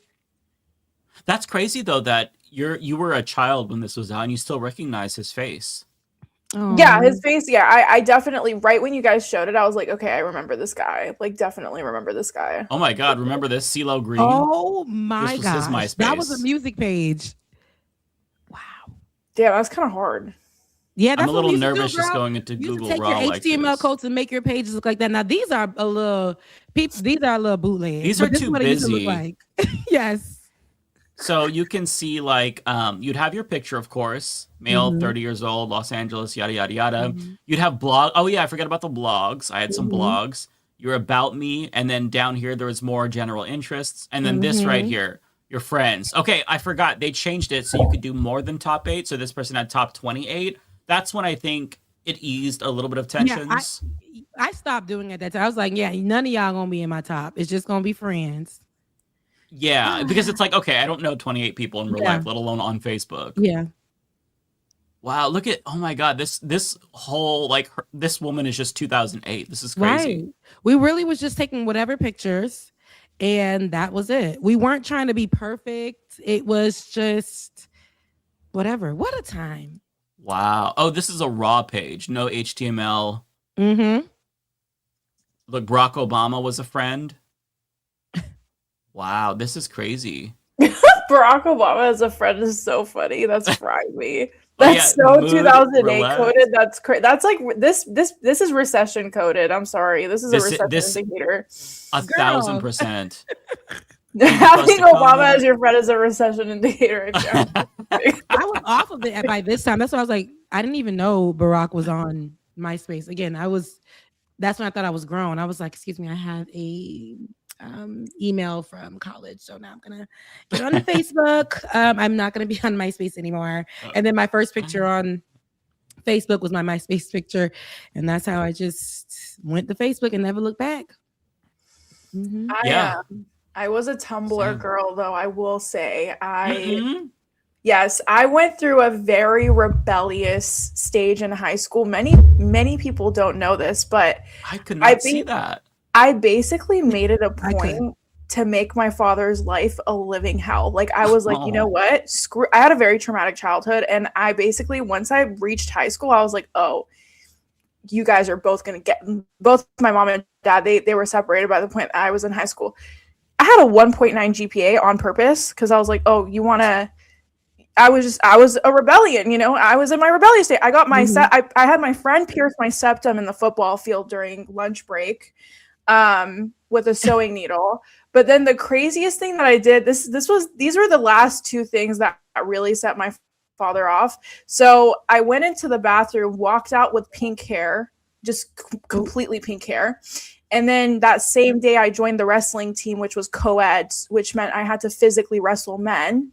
And as much as my father tried to pull me out, I was like, no, this is in my ancestral genes. Iranians are known for wrestling. So like, you want to take away my ancestral, calling. And so he tried to pull me out multiple times, was unsuccessful. And so I did wrestling in high school for 2 years just to piss my dad off. Rest in peace. But yeah. I get it. I definitely get it. But I could see you doing all of those things. Thank you. That means a lot. I appreciate it. You know, you gotta. Sometimes it is like that. When you grow up in a household like that, you get it. You get it. I absolutely get it. It was a lot of pent up like immigrant. Yeah, child of when immigrant. they want you to be like what, the doctor, the engineer, the such and such, and you're just like all this, and then you're a girl in the household of immigrants. You can't really do nothing. It's lockdown city, so you have to rebel. Now I wasn't too much of the rebellious one because my sister did it, so they put me on lockdown. So my rebellion would happen right when I get to school. I'm like, you know what? It's just a whole different person. So when I get closer to the house, I'm like, I am waiting for the makeup in the bag and all that. Yeah. The clothes change and everything. You go, I went through all of that, dude. Yeah. And I was like, okay, you know what? I'm just gonna be just perfect until the day comes and I'm out of here. So the day I go to college, I am there. Sayonara. I'm never coming back here. That's how it was for me. So me too. Me too. Heavy on the me too. So I didn't have a rebellious phase. Like maybe if I did, it was like middle school when I got like suspended and almost expelled. But then it was. What'd you do? I was basically, me and my friends were like brats. We would always just like talk shit. Like about everybody, the janitor, like I would dare my friend, go ask the janitor if he's Santa Claus because he had a big white beard. Just like things like that. And we would do the same thing to other kids as well. And not all the kids thought that humor was like intriguing. And it was like borderline bullying. And so... he was bullying people. He was picking on people. And part of it was I had a little bit of a Napoleon complex because I was very short compared to the other kids, so I had to project bravado. So I was kind of mean about that. Bro, I fear that's so funny. I'm not gonna lie, I was kind of really mean, and I feel so. If I could go back and like find them as adults and apologize for what I did in 6th grade, I would, because I feel really bad. But I was really mean. Like I would call kids the F slur. I would like pick on them for just being stupid if I hated them for no reason. And me and some of my friends did that. And so like they kind of like, I don't like, in retrospect, from what I can remember, the teachers the counselors didn't handle it right because they talked to me and my friend and they were like, we played like with Beyblades and stuff. And we're like, hey, you know, they were very indirect in that, like, just stop bullying this fucking kid or like stop talking shit. Like I didn't perceive it as bullying. And so I just kept doing what I did, and then I got suspended, and then my parents pulled me out of school because they were talking about expelling me. And so when they pulled me out of school to homeschool me, I refused to do that. But it wasn't like I was like rebelling in the sense that I would like go out and do drugs. It was just like I was kind of a brat. You were like projecting, you know, calling them the F word and stuff. You was just like, it was something you were battling with yourself, so you put that on. Yeah. So I feel very bad because I know that probably hurt that kid's feelings. And as an adult, I would know that now, but as a kid, you don't like think about these things. So even though you can't really like, I mean, you're a kid, right? But still, it makes me feel bad. It's not who you are today. So it's good that you recognize that. Free yourself. Like don't hold that up against your head. Free yourself. You're not that person. That's not your heart today. So you know, we forgive you. All right, you're released. Yeah, you're forgiven. Well, I was baptized after that. So okay, so all right, I was homeschooled, so they weren't wasting that opportunity to indoctrinate me. Jesus water, you are free, baby. You are free. Oh, they did the whole dunk, Rebecca. Oh, see. Oh, yeah, you could go on Epstein's Island. You are cleansed. You are You're apparently. No, but Matt, tell us about your rebellious stage. I know you had it. I don't know. I really wasn't. I mean, rebellious in terms of like stereotyping you. I'm just thinking because you just look like a rocker, like you just was out in the streets. I mean, I went to protests and stuff, and not to like rebel against my but not like rebel against my. I went to a protest. That's not what we're talking about. She was just talking about that. But I honestly, you know, I probably got into some fights with them every now and then, but they gave me pretty, they trusted me and I appreciated that. So I respected that. And, you know, I didn't have like a bedtime or a get home time, and I would be able to go to whatever I wanted to go to. And in return, I respected them and didn't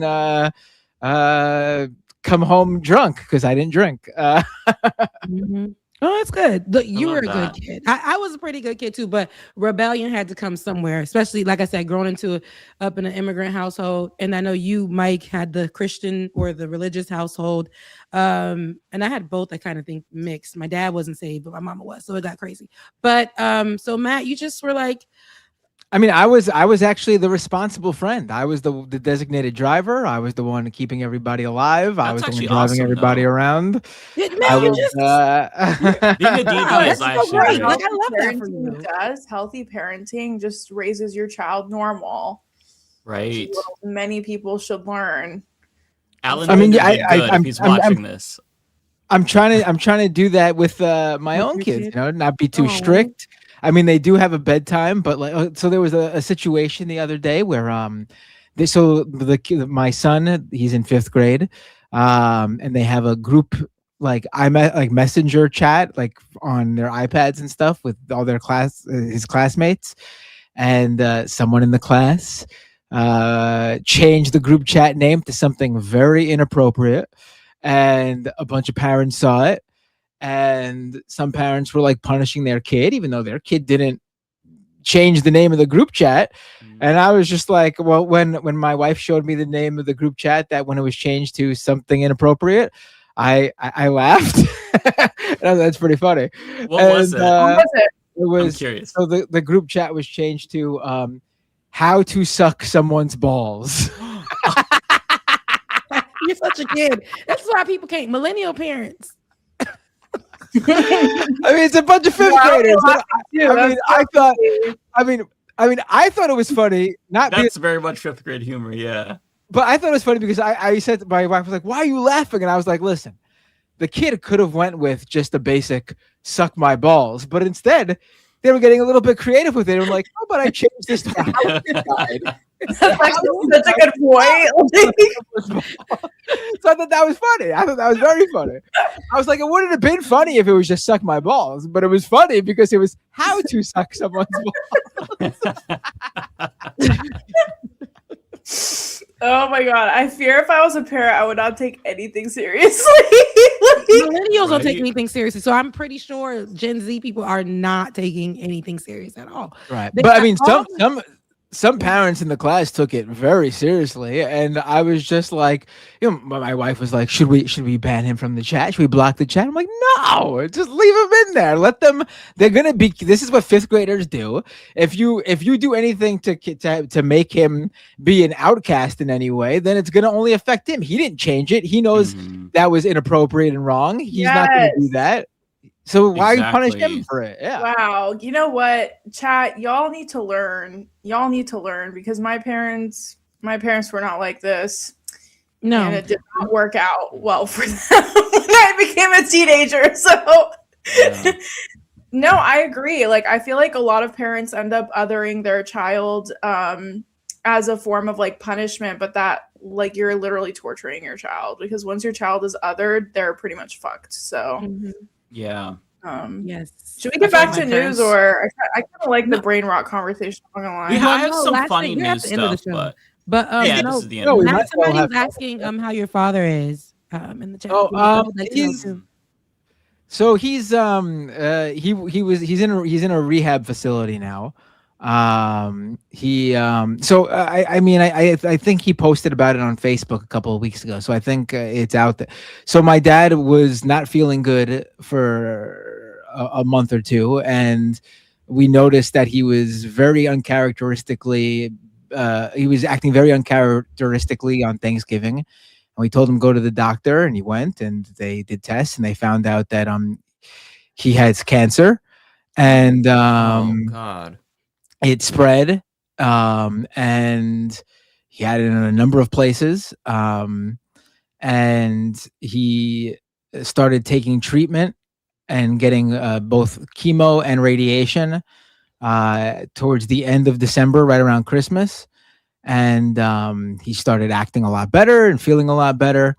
But he was in a hospital bed for like a month and a half. So he had lost a lot of weight. He was very weak. He couldn't really walk very well. So he is in a rehab facility, and he was doing pretty good walking around. And then the past couple of days, he's been regressing a little bit. We don't know why. I think I think and hope it's because they've been tapering him off the steroids that he was taking. And I know there's a lot of side effects like disorientation and weakness, and it looks like that hopefully is the case. And once they figure out the best way to taper, wean him off of that, he'll be back on track. But for the past couple of weeks, he was on the way up. So hopefully this is just a small side effect of what they want to do. And he's back on track in a couple of days. So that's the update on my dad. No, thank you. I appreciate everyone. Definitely gets better. Well, I'm praying for him, and I pray for his health and his strength. And I can't imagine what you're feeling too. So definitely. Thank you. I appreciate it. Yeah. Do you mind me asking what kind of cancer it is, if you feel comfortable saying? Yeah, sure. Melanoma. Okay. So it's skin cancer, and it spread to different parts of his body, which that's not ideal, obviously. But it seemed like the radiation and chemo was really working. They haven't tested him yet to check. That's coming up, like to check the progress of the growths. The reverse, we want them to get smaller or disappear completely, obviously. But he was acting and feeling a lot better. He got his, he wasn't eating for a little while because of it, and we found out it was because of where it metastasized. And but he was, all of a sudden, the past couple of weeks, he was eating everything, and he was doing good. So hopefully this is just a temporary thing that's a side effect of the withdrawal. Yeah. Well, I'm literally in New York City. So if you and your wife ever are like bombarded and you're like, yo, Ari, I just need you to bring over food or whatever, like just let me know. Like I'm always here. I appreciate that. That's very nice. No, of course. I've gone through this with both of my parents. So if whatever you need, just let me know. But I will say more than 70% of people who are diagnosed with cancer as of this month live longer than 5 years. So I have good feelings of the cancer. Like if the chemo was really, making him come back to life and stuff like that, I'm sure it's just like, a phase. But let me know if you need anything.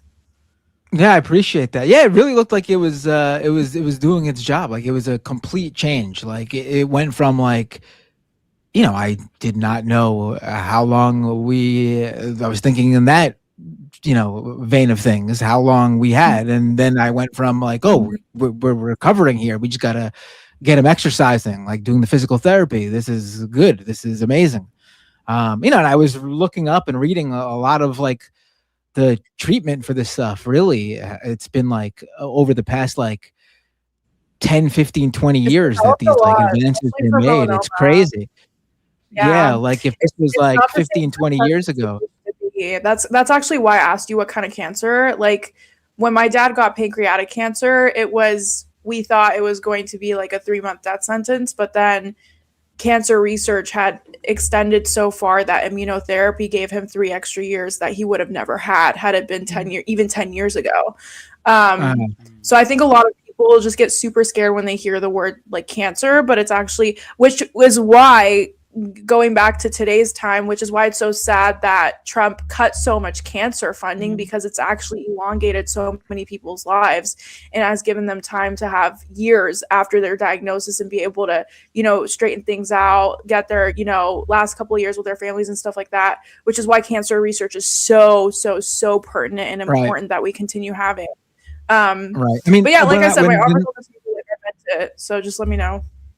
Appreciate that. I mean, when I first found out, I was looking up stuff, and like the first story I found where there was literally Jimmy Carter had the same type of cancer as my dad. It spread to the same places, and he was diagnosed like, what was it, like 10 or 15 years ago?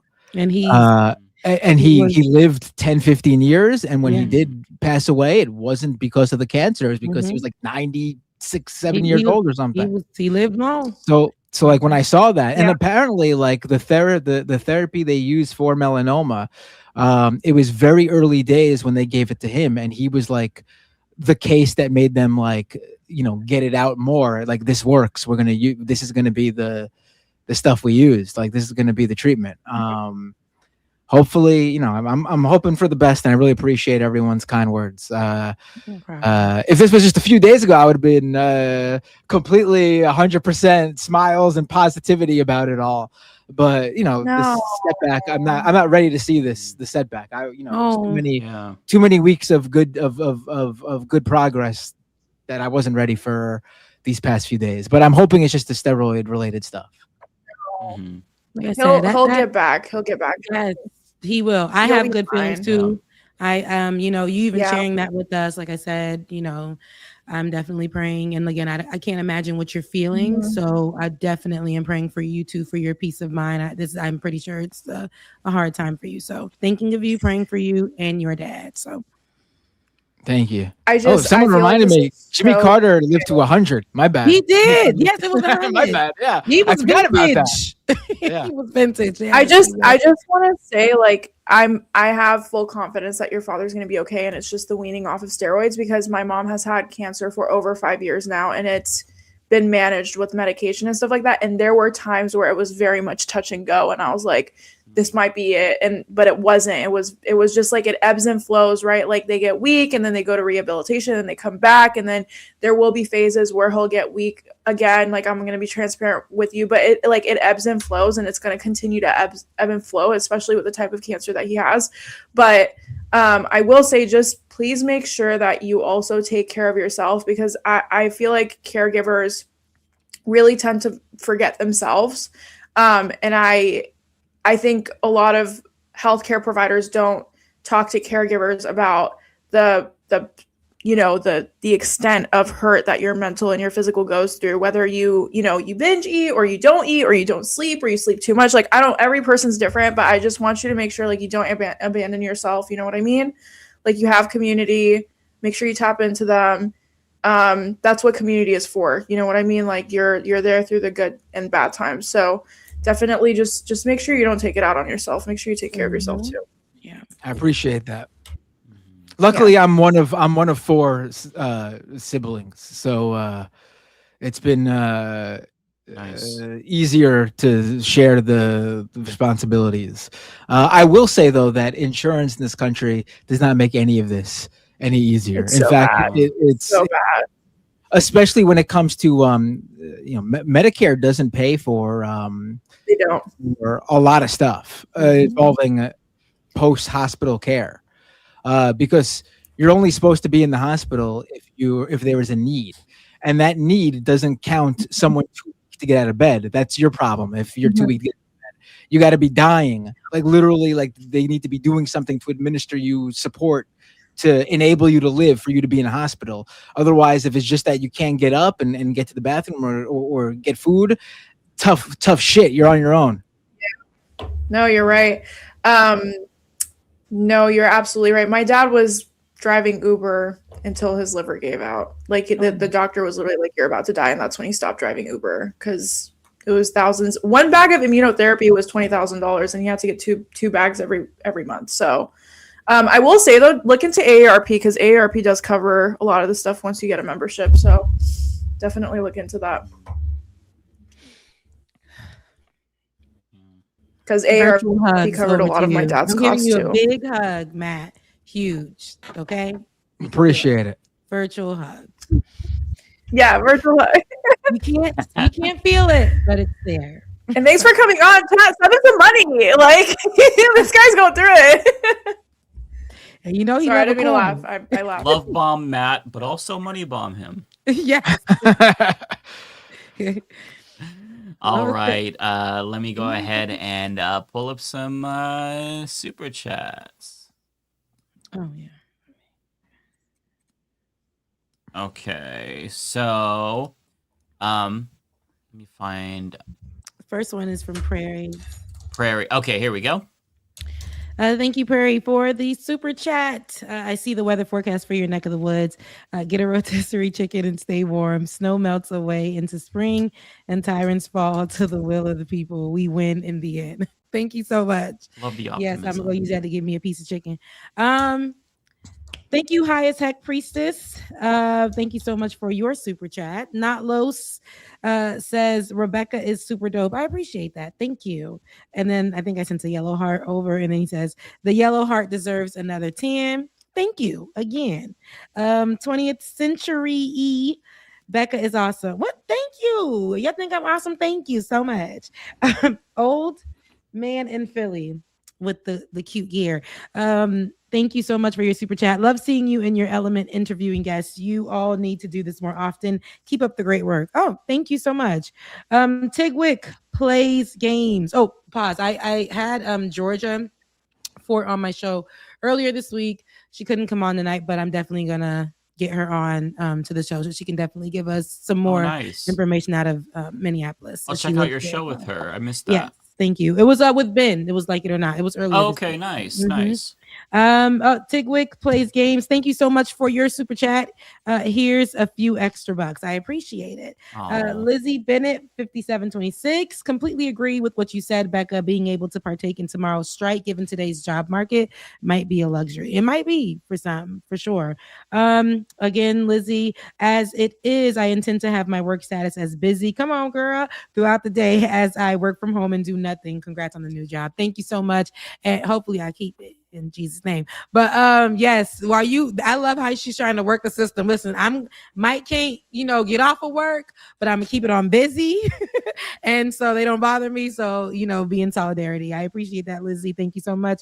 High as Heck Priestess once again. If you want old MySpace, try Space Hey. Same thing. I can't be the last thing I downloaded. I want to say, was it Threads? No, it was the Blue Sky. And I every time I get on there, I never come back. I try. I don't think I have any space to add another app, social media, something. I'm just social media out. If I can delete everything right now, I would. I think the only thing I go on right now is Threads mostly. I'm on YouTube, because I'm watching videos and things of that sort. Instagram, I even cleared my Instagram. I think I got 2 pictures up now on Instagram. Wow. So yeah, because I just put things in my stories, and a lot of the old stuff, I archived them because I knew better, because you saw what happened with MySpace. We ain't got it no more. But I archived them. I downloaded most of them. And so I just kind of, the person that was in the old things, I'm not that person anymore. It was just giving old energy. And I was just like, yeah. So yeah, I think I'll be on Instagram only just posting my stories, my workouts, or positive things, or things I'm reposting about what's happening in Minneapolis. And that's pretty much it. I stay on Threads, and even Threads, I'm limiting what I write, but I'm consuming a lot of news from out of Minneapolis there. So yeah. That's pretty much it. But yeah, that's Rebecca. What's your Instagram? My Instagram. What is it? In Becca's Voice. So INBECCAS. Yeah. I feel like I'm following you. Yes, I'm on there. But yeah, that's my day. So y'all pray for me. My first day at these people's job is on Monday, and I don't really know how that's gonna kill it. Yeah, but hopefully. I also just give a shout out to the bob, because the bob just looks so good on you. I'm in love. You have to keep it, please. Thank you. Look, I might do it for it's probably gonna be my month's hairstyle. I was thinking that I did it myself. So you did that yourself? Oh my god, that is what tools did you use? Thank you. No, well, so I sewed down. So this is my hair on the top, and I sewed down the rest. Right. Yeah. So okay. Flat iron, washed, all the things. I used my braided. Yes. Yeah. So I yeah. Oh yeah, girl. You braided and sewed in your own hair? Yeah, I did it myself. Oh my god. Especially because my nails are long. But yeah, I did it on my own. Yeah. Oh my God. That's Okay, crazy. period.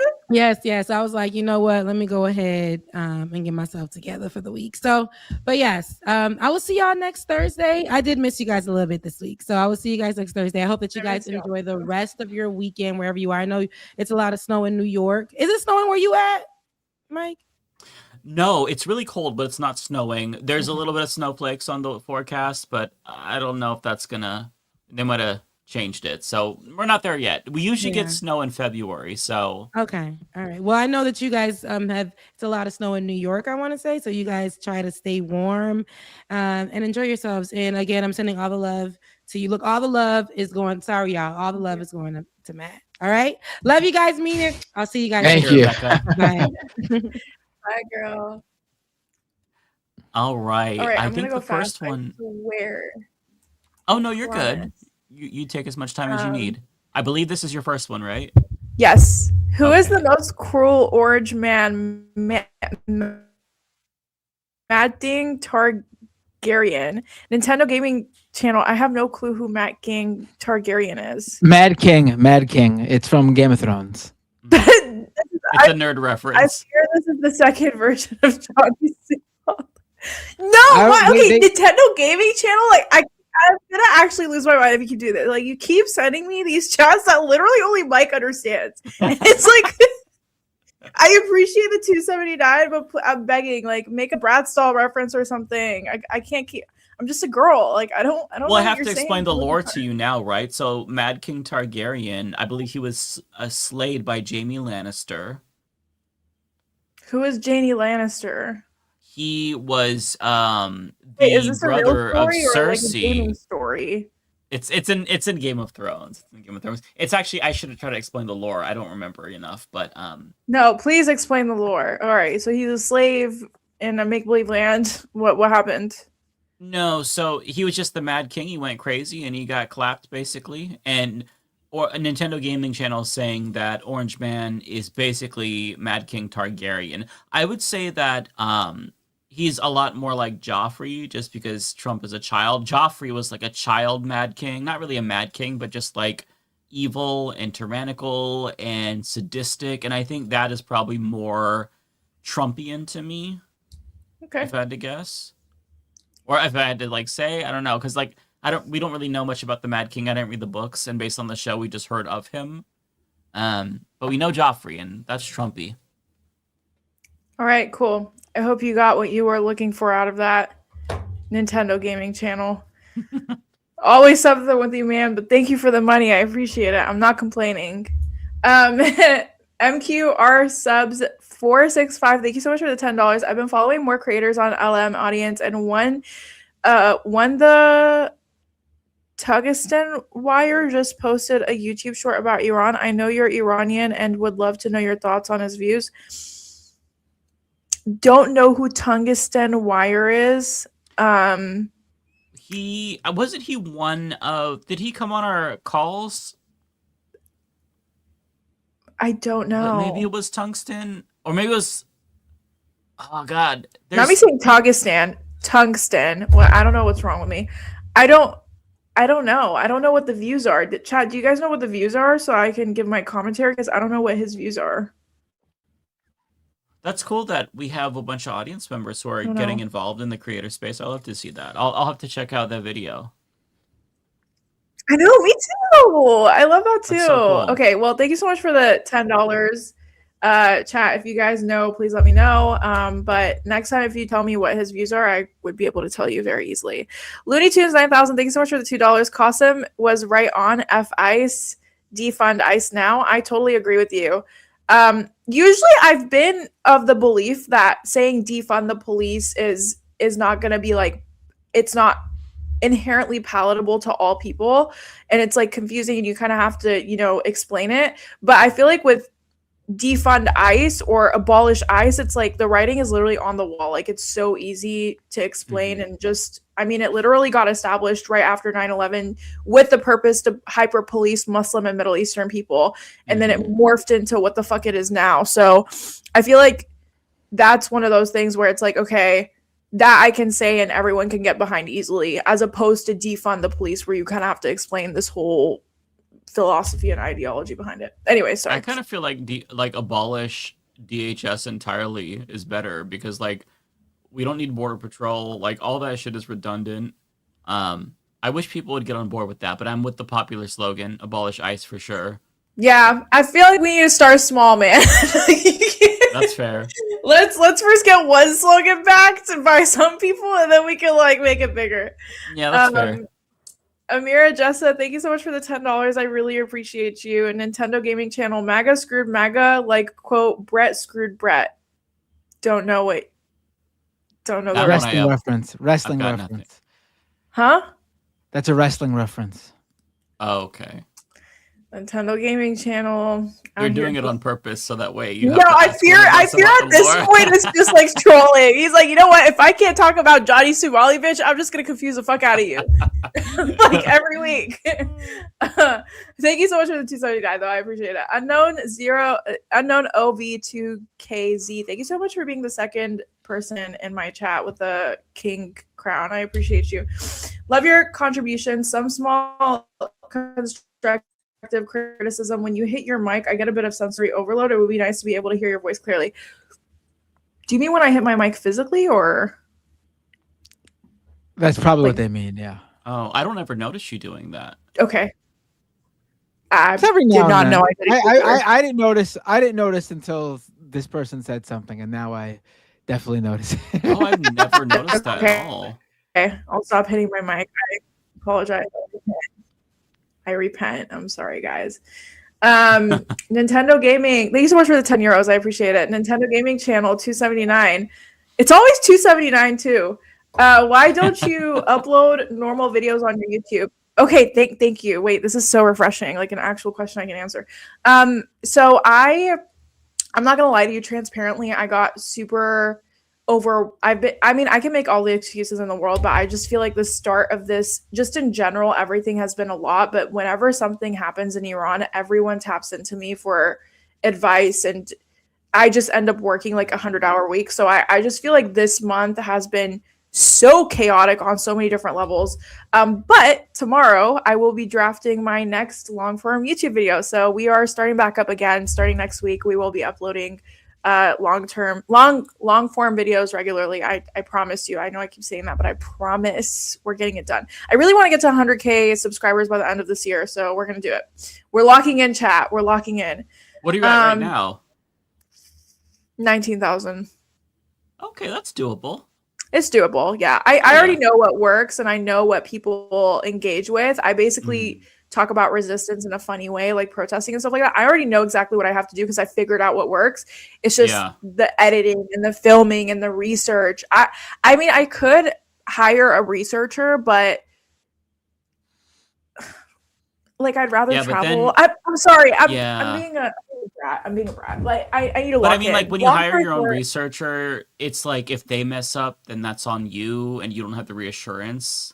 Right, exactly. You know what I mean? That's why I'm always just like, I do everything except the editing, because if I fuck up, it's on me. I mean, I love how you were talking your shit in Farsi. Oh, thank you.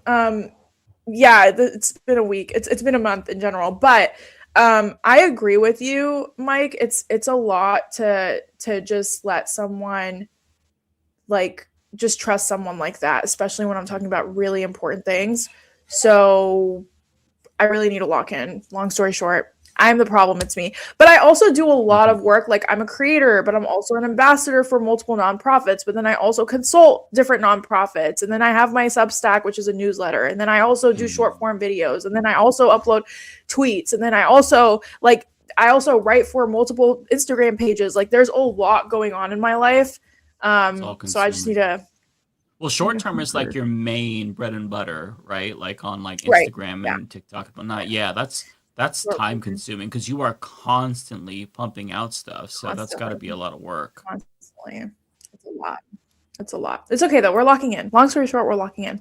Hi, Kowalski. Thank you so much for the $10. Congratulations on surviving your first blizzard. Spring is only 7 short weeks away, so stay strong. Any lessons learned or memories made? Lessons learned or that's such a good question. I have realized that I don't like living in snow. I will say, when I was a kid, I used to beg my dad to let us move to a state that snowed because I really just wanted a real Christmas winter because it would be like sunny during my winters because of California. And my dad was like, "Trust me, you don't want that." And now that I finally have it, I'm like, "Oh, not a fan." I love it when it snows. I don't like the mud slush shit that it transforms into after a day. So Yeah. I'd say that's my answer. Thank you so much for the $10. Unknown, thank you so much for the €2. We see you trying to keep a straight face. Bro, when Costum was talking about the most fucked up shit, my chat was just in 110% troll mode.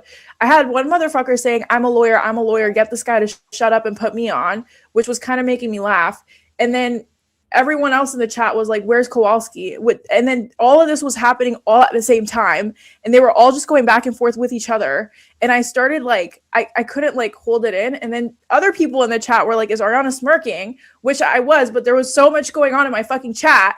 And then right when we started talking about Nicki Minaj, all the jokes dropped off. No one had any more jokes to say. I was like, wow, cool. So you guys do it right when the guest is talking about the most fucked up shit. That's when you guys have all your jokes. Okay, got it. Anyways, That's funny. Tigwig, thank you so much for the €2. Yeah, they were doing it on purpose. Thank you so much for the 50. Oh my god, 50 Canada. Thank you so much, Tigwig. I appreciate it. Tigwig. Yeah, thank you so much. Thanks for always funding us. I appreciate you. Saya Bellman, thank you so much for the $5. I appreciate you. Your voice is so important. Stay strong. I appreciate you. Thank you. Damn, I got way more than I usually get this week. This is crazy. I'm not used to this. I'm not complaining though. I'm not complaining. I don't have extra bucks, but I do have extra quid. What does that mean? Is this a reference I don't understand again? Oh, because in the UK they call the pound bucks or quid, like we call the dollar bucks. It's like a slang term for the pound. Oh, I didn't know that. Mm-hmm. Okay. Well, thank you so much for the quid. I appreciate it. Thank you for the €20. Old Man in Philly, thank you so much for the $5. With the mass exodus from TikTok, what sites are you considering posting short form content? Did your stuff get the same deplatforming others saw? No, for some reason, my TikToks have been getting more views than they have been in the past 6 months. I don't know what the fuck's going on, but yeah, I have no clue. I wouldn't be able to explain it to you. My algorithm has been treating me well on TikTok, but also I stopped focusing on TikTok a long time ago. I don't make videos for TikTok. I just post it on there. I will say a lot of people are downloading an app called Upscroll. So it's one word, UP, and then SCROLLED. It's owned by a Palestinian man, and they claim there's no censorship on it. I downloaded it, and the algorithm is giving your 40-year-old auntie who just came like fresh off the boat. The algorithm is really weird and just... I feel like they're still trying to figure it out. Mm-hmm. But you guys should definitely download Upscrolled because it's like the newer version of TikTok that's owned by a Palestinian person. I'm on Upscrolled, by the way. Yeah, I am. Matt, are you? What was that? Are you on Upscrolled? I did set up an account there, but Nice. I haven't posted or anything. I've barely been posting online the past month or so. For reasons. Yeah, I just haven't felt like it. Like, I've been on the computer, obviously I've been working, I've been paying attention to the news, but I've not been paying attention to any sort of like social media related drama related to politics and stuff. Like, I've barely paid attention to like what people are claiming about, online about like the protest in Minnesota and the 2 killings. Like, I know what's been going on and what's happened, and people are defending the indefensible. But like, in terms of specific stuff, I've been just like, I don't need to. I know the important stuff. Like, back before, it wasn't important to know every minute detail, and you just needed to know like the actual news of what's going on. Mm-hmm. That makes sense. I mean, do what you need to do, honestly. Do what you have to do for your mental health. But yeah, we're all on Upscrolled, so check us out there. Nintendo Gaming Channel, thank you so much for the $2.79. COD, Advanced Warfare predicted USA against war. Don't know what's going on here. Video game Call of Duty. Oh, okay, I know that. Yeah, so the Advanced Warfare game, I guess I'm assuming the single player story was about the United States going to war with everybody else because it's more like futuristic. The Okay. Advanced Warfare one. I haven't Got played it. that one. Thank you so much again, Nintendo. I feel like Nintendo's low-key an op at this point, but it's okay. I'm appreciate Nintendo Gaming Channel's translator, so I can translate from nerd speak to English most of the time. Thank you. Unknown, thank you so much for the €5. RIP Kowalski, your relationship won't be forgotten. Bro, do you remember when Casa was like dashingly handsome man and I was like, ha ha ha, now we're all laughing? Okay, well my chat was like, all right, you have competition. Whatever, my chat has a lot of fun, so I'm just gonna keep moving on. I'm surprised this bit is still alive and very much well going on. Honestly, I'm not complaining though. I like it. Super platin. I also love how my chat is completely playing into that bit too. Like it's been months. It's honestly, I'm not complaining though. It's really funny. Super platin. Why did I not say? I can't say that for shit. Super platinum man. Okay. That was so hard. Thank you so much for the $5.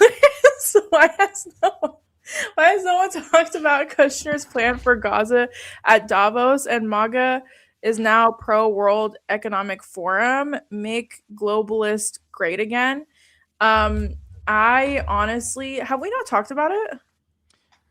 I don't know if we talked about it. I know that the Majority Report with Matt just posted a video today that I was watching about it. It's really, really good. I'd highly encourage you to watch that.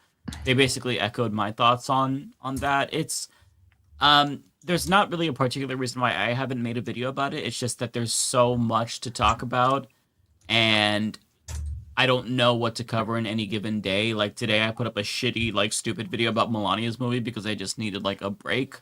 But like in any given week, there's like 40 stories that are really good that we could talk about. So yeah, it is important and it has been covered, but definitely watch the Majority Report's coverage of it because I really like the commentary there. I thought that they made some really good points. Okay, cool. Yeah. Sounds good. Yeah, but I did see the new Gaza plan. Honestly, did not surprise me. We always knew that was their plan. Honestly, I'm not gonna lie to you guys. I have a mental barrier between the news I read and my emotions, just simply because I will go clinically insane if I don't. So there are times where I read news and I'm like, damn, that's fucked up. But for the sake of my own mental, I have to create a mental barrier or else I will literally go insane. Like I can't do it. So I saw that news and I was like, yep, knew that was going to happen. Not surprising at all. Honestly, at this point, we always knew. Yeah, it's like they're building basically a resort over a graveyard, and Jared Kushner talked about clearing out the rubble, and it's like, what are they doing with the body? Like they're finding bodies. So what are they doing with the? It's just it's a lot, and it's a very depressing story. Yeah. It is. It's a depressing story, but it's not like it's very much on brand for Trump and his team. That's why I'm like, right. It's not disaster capitalism. Exactly what you could expect. It's disaster. It's like for them, it's beachfront property in the Middle East. You know what I mean? Yeah. That's all they see it as. Thank you so much for the $5. Jacqueline Leach, 7050. Thank you so much for the $6.99. I had friends whose parents wouldn't tell them what European place they had come from and were in lifelong PTSD, as we would call it now. Just saying. Like wouldn't tell them their heritage? I'm a bit confused by this comment. I'm not gonna lie. Am I missing something? I'm not really sure. It might just be late, but I'm not wrapping my head around it either.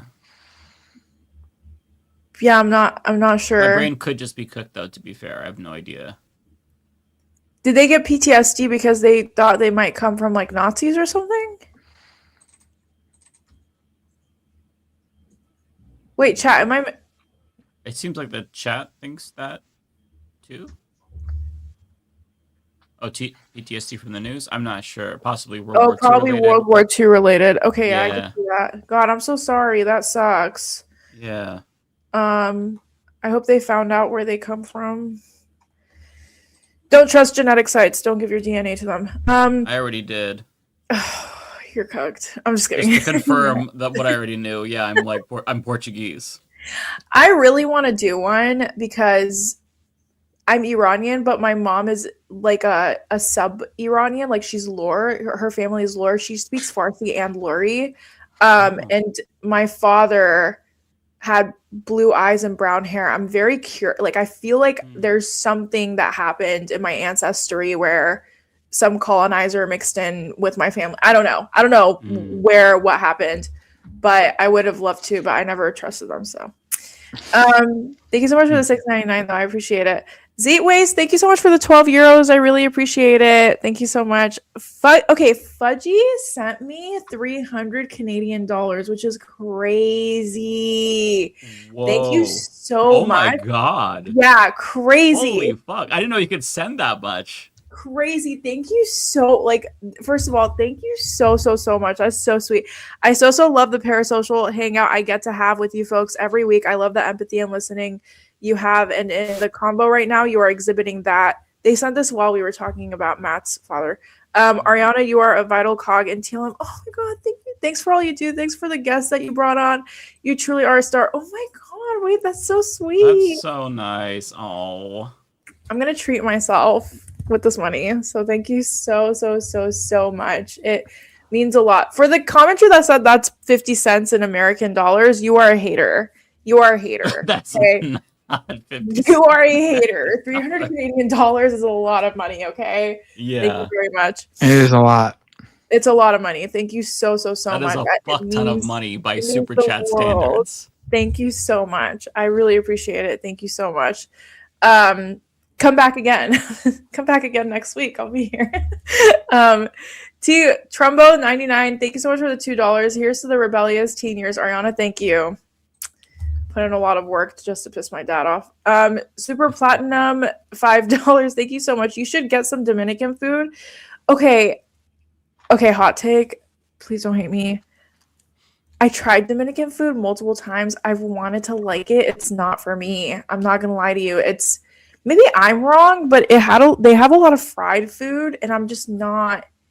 I can't do a lot of fried food. Like it doesn't do well for me personally. Like I don't know. I just maybe I should try. Should I try it again? I don't know. Maybe it was. Maybe you got to try a different place. Yeah, maybe because I tried it once and I was like not a huge fan. But I did go to Panama and I did love Panamanian food, which I know is not remotely the same. But I don't know. I do love plantains though. So.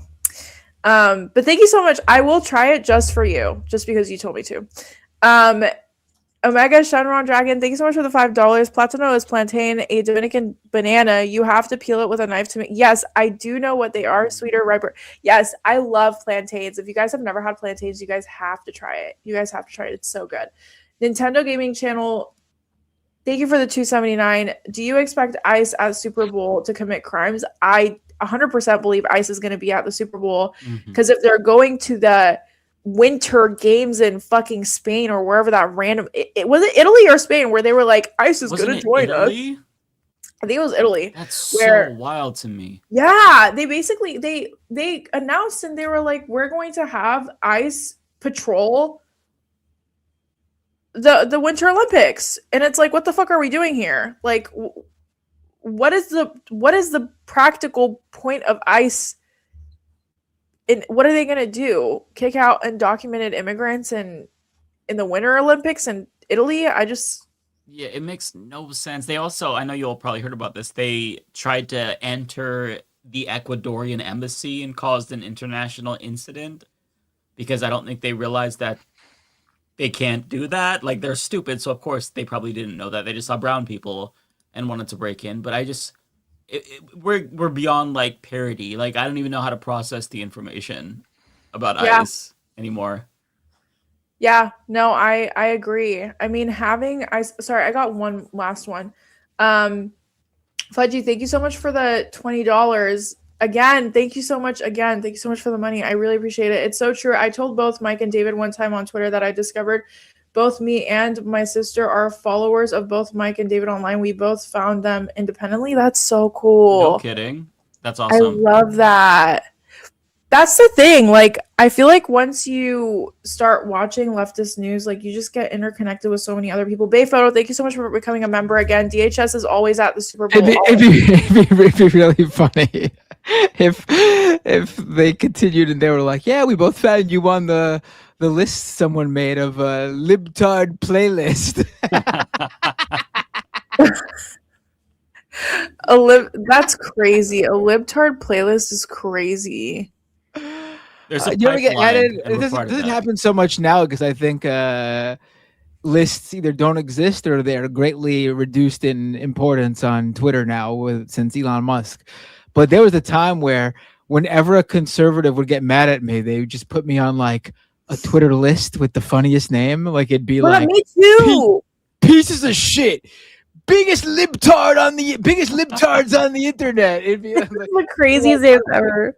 what a weird thing to do though. Like, I'll show you to the Twitter list. You go. No, one of them was like actively shitting on the US. Like, that was one of the lists they had me on. And I was like, low-key, like, you're kind of right, but like, come on, man. Like, I'm pretty sure the only list that I can actually remember being put on was like some shit lib list that like a Jimmy Dore fan put me in when we were starting to beef, like when we had a falling out. So that was really funny to me. I just found it amusing. I didn't know you and Jimmy Dore had a falling out. Yeah. We were buddies. I went to a show when he came to Portland, and then he decided to go full Dave Rubin. And Jimmy was mad at Mike because when he was originally looking for to think of a username for his sock puppet account, he wanted to do libtard00, but Mike already took that one, so he had to go with libtard01. Oh, man. Guys. What were you saying again, Mike? I'm sorry, I cut you off. How did the falling out happen again? Oh God, it's a number of things. I don't remember. I think maybe it was over like the Steven Crowder thing initially, where there was like a Cold War where he wanted me to like validate his homophobic view or a homophobic defense of Steven Crowder's homophobia, and I wouldn't. But then he got Glenn Greenwald to do it, so he was like, "Well, he agrees." I'm like, "Okay, well, fuck you." Like, you just want like a gay yes man to be like, "Yes, sir, you have a pass for homophobia." Like, what the fuck is happening here? And then there were a bunch of other little things I don't remember, but yeah, he just like kind of went more crazy. And once he kind of like isolated all of the sane people from his life, then he went full Jimmy Dore. And yeah, I was gone. Kyle Jimmy was Dore gone. went full Jimmy Dore. He went full Jimmy Dore. You No never go full explanation Jimmy Dore. needed after that.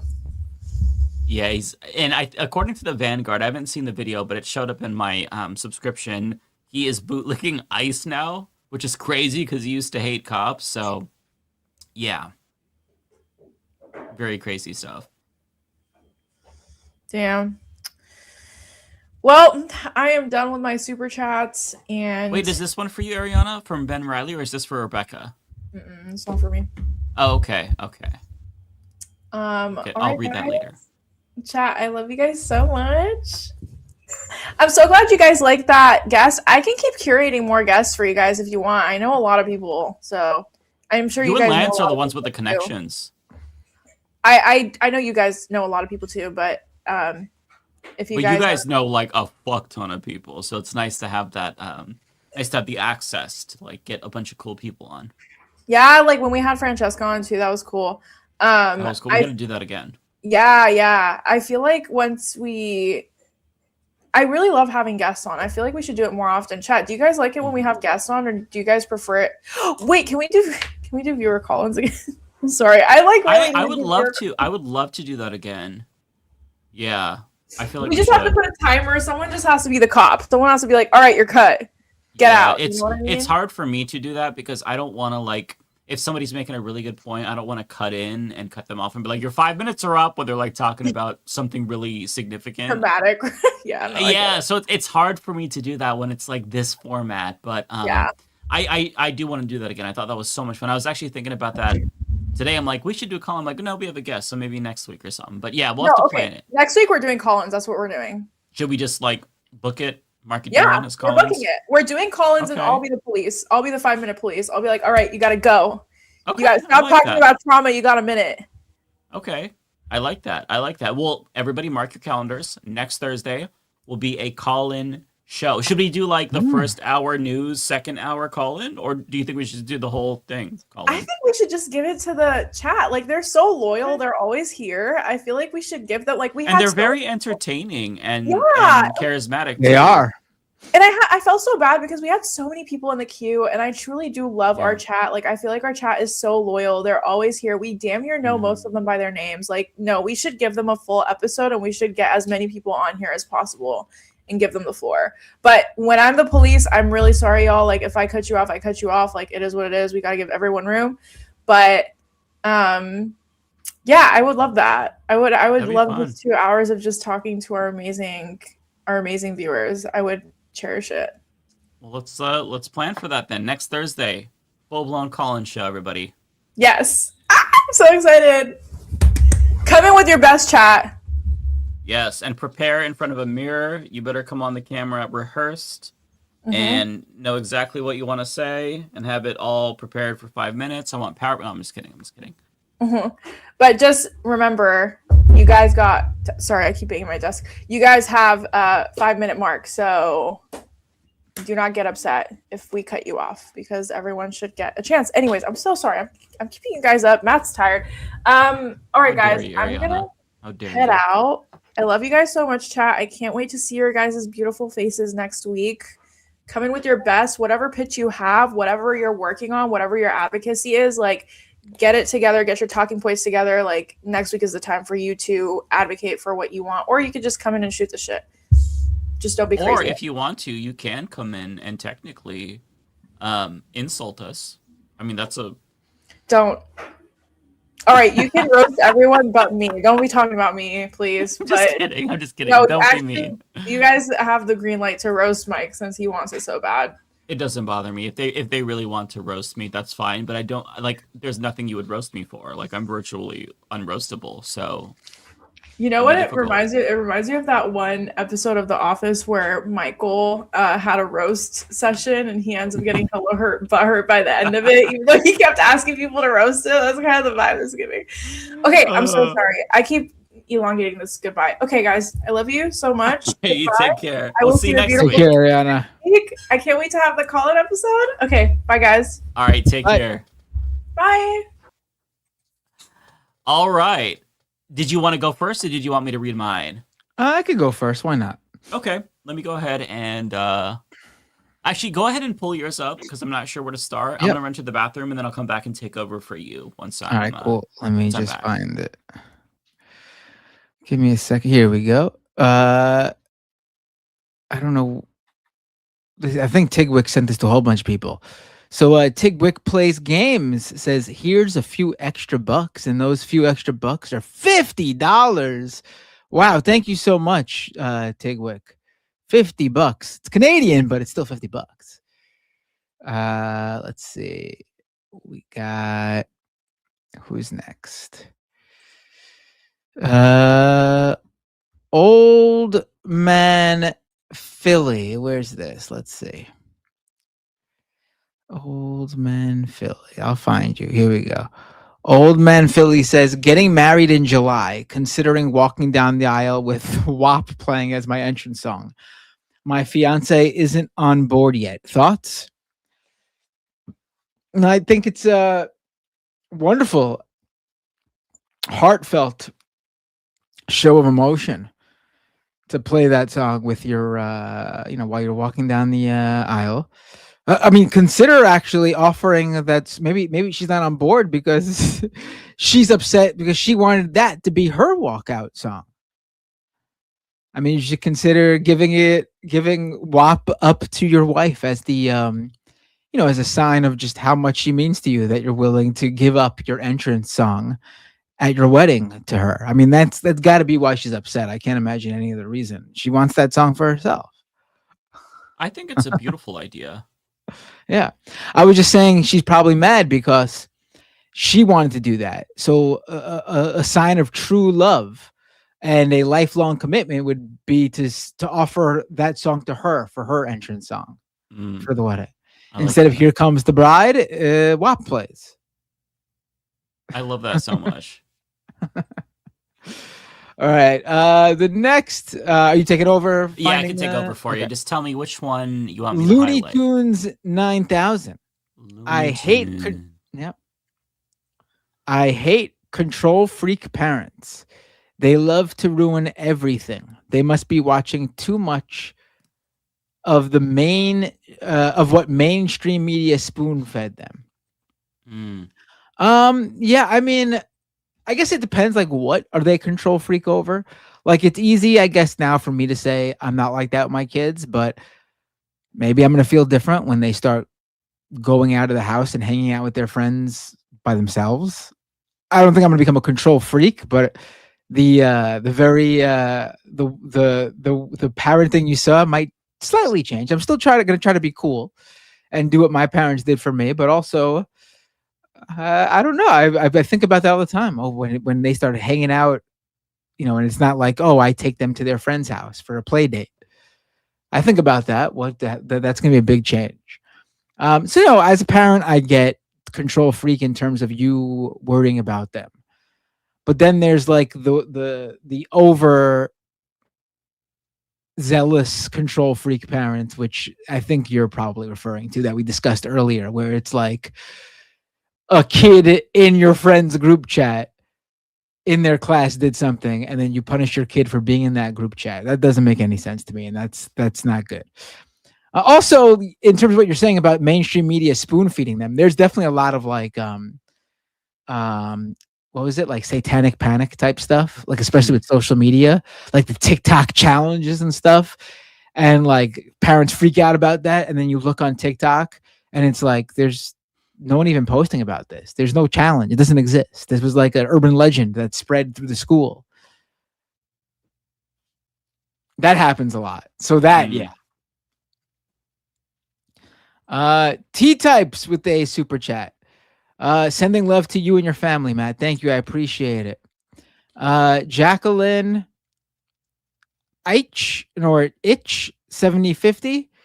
I'm beside the dog who is now mine because my friend died 8 months after being diagnosed with melanoma. Don't let the system ignore your dad ever. Thank you. I appreciate it. I mean, we're doing, we're figuring things out, and we'll, yeah. But he's definitely getting treatment. Figuring things out in terms of like the insurance stuff for like the aftercare stuff. Tokyo Hans with the super chat. 2,000 yen. Thank you so much. Stay strong, Matt and Binder Dad. My father was diagnosed with cancer and given 6 months to live. He passed last June after 23 years after diagnosis. Wow. Ariana is right about the ebbs and flows. Just do best to relieve stress. Thank you so much, Tokyo Hans. I really appreciate it. And like stories like that really help make me feel like, that there are good scenarios. DNKJY with a $5 super chat, just a heart emoji. I appreciate that. TC Trumbo 99 with a super chat, hoping your dad pulls through, Matt. Thank you, I appreciate it. Big changes with the $10 super chat, sending only the very best energy and wishes, Matt. You're a bright light inside and out. I really appreciate that. Thank you so much. The Iron Pedal became a YouTube supporter. Thank you so much. A YouTube member, I should say. The Bay Photo with a super chat. Taking care of a sick parent is an emotional roller coaster. I'm dealing with it myself. Sending my best wishes to your dad and fam. Yeah, I appreciate that. And yeah, it's definitely like a messes with your mind a lot, I would say. That's what you're not ready for. And it has you thinking like right away, like, what can I do to make sure that if anything happens to me, my kids don't have to deal with this? Because that's the last thing you want to do with your kids. Give them, you know what parents should be taking care of the kids, not the other way around. And I believe that. Obviously, it's nice for kids to step in and help when parents need help.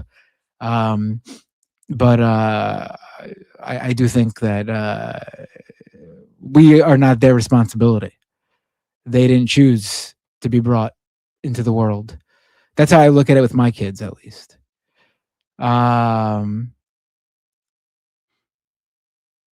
Troy Mosin, 89.75 with the super chat.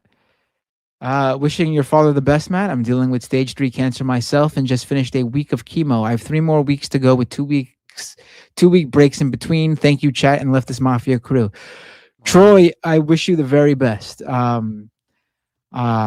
I don't want to say I know what you're going through because I'm witnessing it secondhand, but I certainly empathize and maybe understand more than people who haven't gone through any of it. Luckily, stage 3. Hopefully that means the doctors are extra positive about how this is going to go.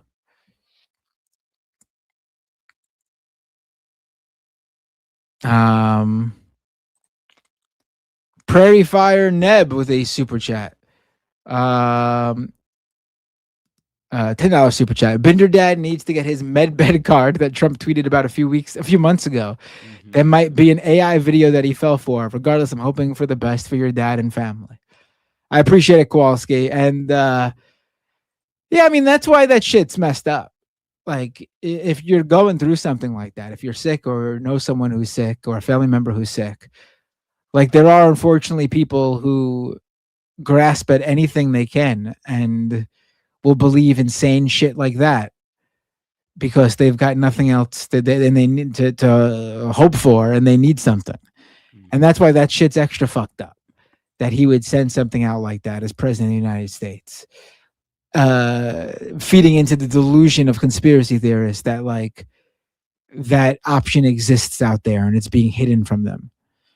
I mean, I wish that was trust me, no one who's denying med beds are real, who are debunking the conspiracy theory, are doing it because they're happy med beds don't exist. In a perfect world, I would love for there to be a magic bed that you go into and it cures all of your illnesses. That would be fantastic. It just doesn't exist. Big changes with the super chat. Did you all see Trump is suing the IRS and Treasury? Will this just happen? I did not see this. It was a few hours ago. I guess when we started the. We always miss breaking news. Yeah. He's suing them over his tax returns being leaked. Do you remember that? Seriously? Okay. for 10 billion. He's suing his own government. That's all? Wow. As president, he's suing his own government $10 billion. Oh, my God. I mean, it wouldn't surprise me if he just facilitated them giving him a settlement of $5 billion. You know what I mean? Like, crazy. Bearded B sent out 5 gift memberships. Thank you so much. I really appreciate it. Joan City with the super chat. Matt, give your dad a big hug for us. Almost cried. Thank you. I appreciate that. I will. He's been in here these past few weeks, actually. He's not in here tonight because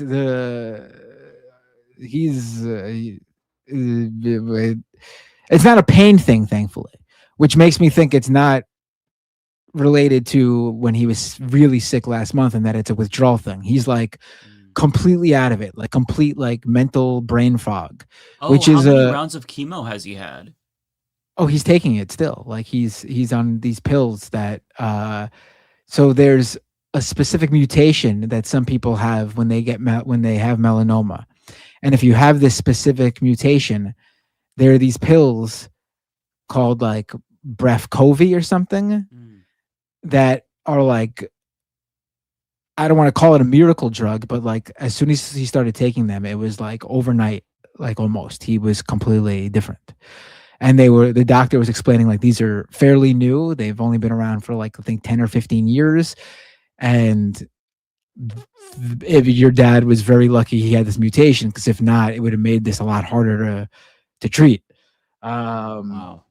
And so that's what's making me hope that he's like just out of it today, the past couple of days, because they started tapering off the steroids he was taking. So the chemo that he's doing is like just a pill? It's pills, yeah. Oh, okay. Because my father-in-law, he just did 6 rounds of chemo. He just finished it like a couple of weeks ago. And basically, he'd do chemo, and then 3 weeks later, he'd go back. And by the end, like towards the time he goes back for his next round of chemo, he'd start to feel better. But as soon as he does another round of chemo, he starts feeling horrible again. And it like over the course of like the 6 months of it, like he just got worse and worse each time. And brain fog was like one of them. Fatigue was another one. And so I was wondering if like the chemo also maybe played a role too. Yeah, I mean, he's been taking the chemo for over a month now, and there was none of this. So I got to assume it's the they're giving him less steroids every few days because they want to wean him off of it. Yeah, that makes sense. He did also have targeted radiation therapy, but that's he went through a few rounds of that, and then that's completed for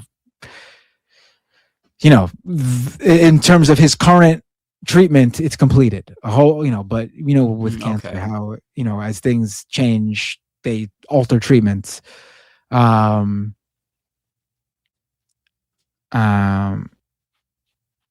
Yeah. I see.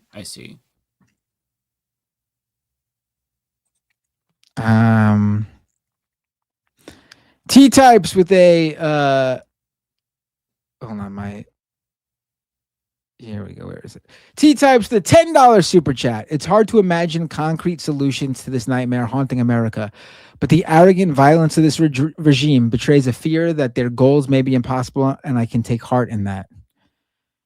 Yeah. That's one way to look at that for sure, By the way, T-Type said last time that they had music on Spotify and Apple Music. I listened to it. It's so good. They're so talented. Really, really good stuff.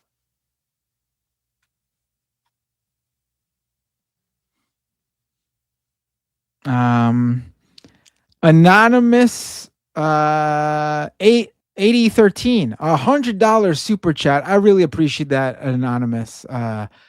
Or it looks like their username is Anonymous, because there's an extra N there. Oh, okay. That threw me up. Yeah, I appreciate it. It's a lot. I really appreciate it. The Iron Pedal with a $200 super chat. I really appreciate that, Iron Pedal. Really, it means a lot. Matt, so sorry to hear about your dad. Sending you much love, and fuck fascism. I appreciate it. Yeah, I mean,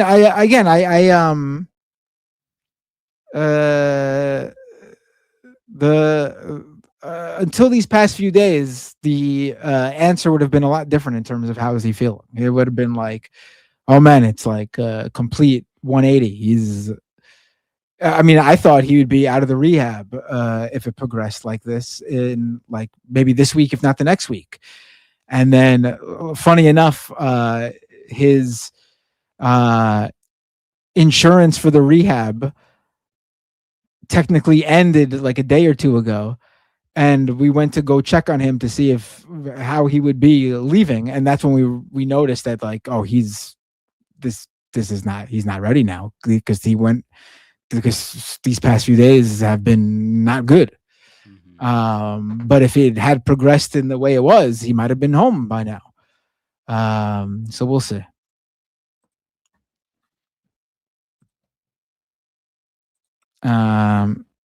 Digital Matt with a super chat. Just want to shout out the NH Talk community.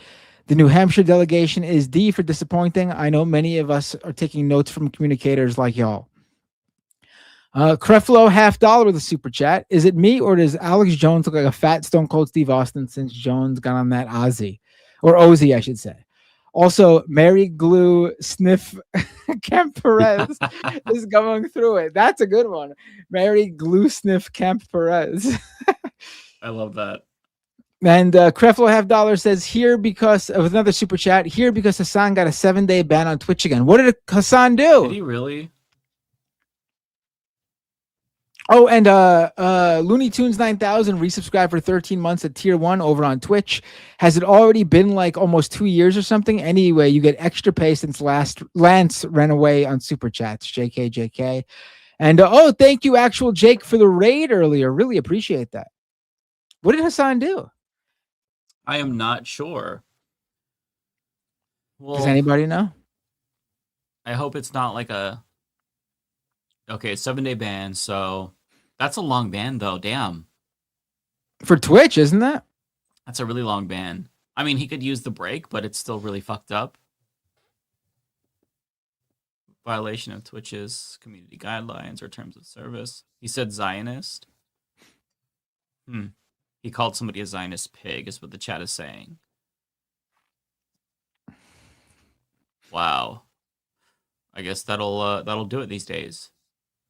Okay, so there's some mixed in super chats for Rebecca as well. So I'm just gonna go through them all and make sure every one of them gets read. So I'll start with the Bay photo for me. Thanks for the $5. Honestly, just take the cash and skip the documentary next time. We already know it's a bribe. Jeff Bezos. Exactly.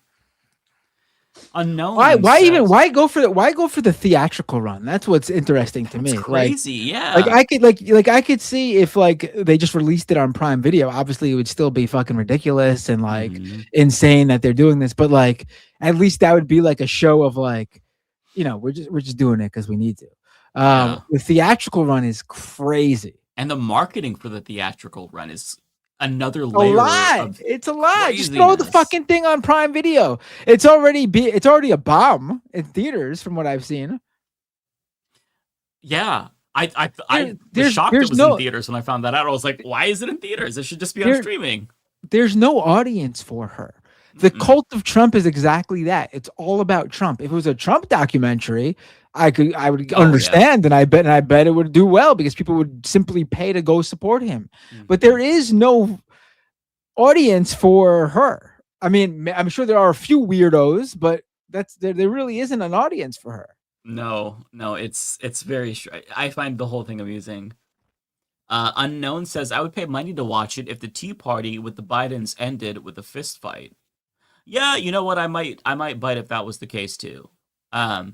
There's apparently a scene where she has tea with the Bidens, which is what they're referring to. Fuggy says, looked up the sales on the movie here in Waterloo, Ontario on Melania for tomorrow. No tickets sold, not one. That's so funny. Thank you for the update. I love seeing all of the screenshots that people are posting of their local movie theaters selling 0 tickets or like 1 or 2 tickets. That is so funny. It's a much needed dopamine hit. Octo Wolf says, update on my public transit push in my city. People are now on board with the idea, but due to my financial situation, I have to move. Right, so Octo, if I'm remembering correctly, you were the person who was like threatened because you brought up a public transit push. I think that's right. Chat can correct me if I'm wrong. I guess that in the end, that means that you won if you got them on board. It just is really unfortunate that you have to move. That's really upsetting. I hope everything works out for you. It sounds like a really shitty situation altogether, but kudos to you for advocating for public transit. I think that's awesome. The fact that it's being adopted is something you should be proud of. Good for you. I hope that, things get better though otherwise, because that's really unfortunate. Cartoon says, have you heard of Send Help and Iron Lung? Both are interesting movies to watch in theaters instead of that Melania movie. Also, I've been watching The Pit. I'm glad you're watching The Pit, Sam. It is amazing. So I saw Send Help. I've heard Iron Lung. I'm not familiar with them, so I can't speak to them. But I'll look into it if you say that they're interesting, because you have good taste and I trust you. Sir Gerbil says, I think the idea of a bunch of Fox News addicted senior citizens becoming the new Barbs is quite hilarious. It kind of is when you think about it. So, yeah. Sergio says, Chris Hansen said he's doing a show with ICE to target undocumented predators. What are your thoughts on Chris Hansen's? He's on Fox News a lot now. Well, it's kind of ironic It's because this is stupid. the guy who's against It's predators, stupid. right? It's stupid. Why does it matter if they're undocumented or not? You should be anti-predators, period. The issue isn't that they're undocumented. The issue is that they're predators. It's a stupid idea. What are undocumented predators somehow worse than predators who are citizens or here legally? It's the stupidest thing I've ever heard in my life. Predators are predators. They should be in jail regardless of what their status, their citizen or immigration status is. And Trump is a predator. So I just find it weird that he's getting in bed with the party that protects pedophiles. That to me is very strange. I don't get that one bit. Seems like he's kind of selling out. But I mean, I guess that's an inevitability for so many people. They just have no principles. Flip the script says, you want some bucks? Include us in the conversation. Okay, well, you know what? Next week, we'll do a call-in show. Hope you call in. Tigwick sends $50. Tigwick, thank you so much. For those who haven't been keeping track, Tigwick has sent, I believe, every single one of us $50. Tigwick, thank you so much. The generosity tonight all around has been very, very, pleasant to see. You all are just wonderful people. Thank you so much. And Tigwick, thank you. Really, really appreciate that. So kind. Action Jackson says, do you think they're building a citizen rating system like China with Tulsi stealing ballots, Bondi wanting voter rolls, and Homan's protester database? I think they're definitely putting together some lists. I don't know if it's for a citizen rating system. By the way, the whole social credit thing with China is complete horseshit. Like, it was propaganda from U.S. media outlets. But it wouldn't surprise me that, they took the idea of what they think the social credit system is in China and implement that here, because it seems like they really want to create different castes of citizens and residents. But I'm not sure what they're doing with those lists, but I will tell you that it's not good, whatever it is. Flip the Script says, no one addressing the Hispanic male vote during the 2026 election. Black people feel betrayed. The answer is to act like it didn't happen. Not a good. I think that a lot of the shifts, at least based on, some of the analysis we've seen, not just among Hispanic males, but also younger Gen Z males across the board, was economic. And that's still that's no excuse because Trump had no plan for the economy, but I think that's probably part of it. But I do agree that there needs to be some way to reach people who felt so disillusioned with the system that they decided to vote for Hitler too, because that is a failure. That's a failure on the Democratic Party. That's a failure on the media. That's a failure on the entire fucking country. But yeah, I do think that you can't just pepper over that. I also think there needs to be a reckoning with regard to the Democratic Party's support for genocide. My voice cracked when I said genocide, but not to undermine the seriousness of it. But I mean, once you support a genocide, you can't really come back from that. There's not really a way to win back that trust unless there is a real effort to course correct, and they haven't done that yet. So that's also something that needs to be addressed. A lot of things have to be tackled before we can even begin to move forward, if we can ever move forward. Lizzie Bennett says, looking forward to Minaj becoming a worse version of Lil' Kim, a washed-up has-been that's past her prime. By the way, what's the name of the song intro? So the instrumental, I believe, is Hins Hall from Macklemore, and Lance mixed in a bunch of different raps and whatnot, and Rage Against the Machine, stuff like that. So Hins Hall is the main beat overall. Good song. Octowolf says, I support tomorrow's general strike, but can't participate. Texas laws plus UFCW not being part of it means I have no protection and could get fired. Yeah, Octo, that is completely understandable. I think that a lot of people, the overwhelming majority of people who know about it, will not be able to participate. There's a real cost associated with participating. So don't be too down on yourself. This is kind of a test run. The goal is to build up momentum so that way people can participate. If we really want to have a powerful general strike, there needs to be more than this weak planning. And I don't think they're expecting this to be the end all be all. But if you really want to get through to the powers that be, you need strike funds so people can afford to take time off work You need to be able to coordinate at the state and local level. You need unions on board. And at this point in time, it looks like it's primarily just, civil rights organizations, which is important, but union is always the backbone of these things. So definitely, don't be down on yourself because you're not the only one. Flip to Script says, I'm part of BLM and nobody knows how to handle Antifa. Since they're not an org, how do you stop them from wrecking shit? BLM got blamed for the damage.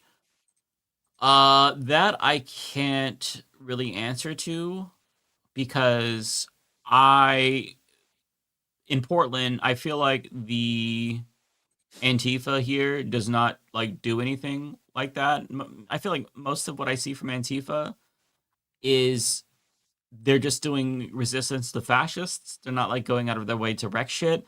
What I would question is whether or not anyone who's purporting to be Antifa is like a Fed or an op, because you do have to look out for things like that. I'm not trying to get you to be paranoid, but sometimes you have wreckers enter these groups and try to disrupt it to split them apart from other orgs. So like if the goal is to disaggregate BLM and Antifa, then that's one way to do it. So I'm not really sure. I can't give you a full answer, but just be on the lookout. Yeah, as that chatter said, COINTELPRO never ended. It was Clav who said that. Sergio says Chris Hansen doing propaganda for Jeffrey Epstein's best friend is a wild plot twist in our timeline I did not see coming. He's on Jesse Waters a lot. That is a wild plot twist. Yeah, the fact that he's going on Jesse Waters means that he's pretty much he's one of them now. That's embarrassing. Kowalski says, I feel like you guys should invite David Dole of the Rational National onto the program. He's a Canadian and his bedtime is 9 p.m. EST, but I think he'd mesh well. He's a bit of a lib. I haven't heard of David Dole. Have you heard of David Dole, Matt? Maybe we'll look into it. Yeah, we'll have to figure out. What was he? Was there some sort of Toronto Maple Leafs or Toronto Blue Jays or Toronto Pee Wee hockey team playing tonight? The U12 Toronto team to watch.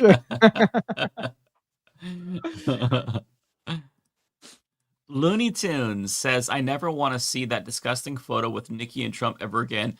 Thank you, Looney Tunes. I'm sorry you had to see that, but I am appreciative that you validated my disgust with it because it was really, really off-putting to me. Just his gross hand with the makeup on it and her holding it. Just, ugh. Omega says, telling people crashed your browser on MySpace. Oh, tell them how people crashed your browser on MySpace. Oh, yeah, because people would load so much shit. Like when you have, you can create long-ass profile pictures that are GIFs, so they're animated, and you got like multiple of those going in your top 8.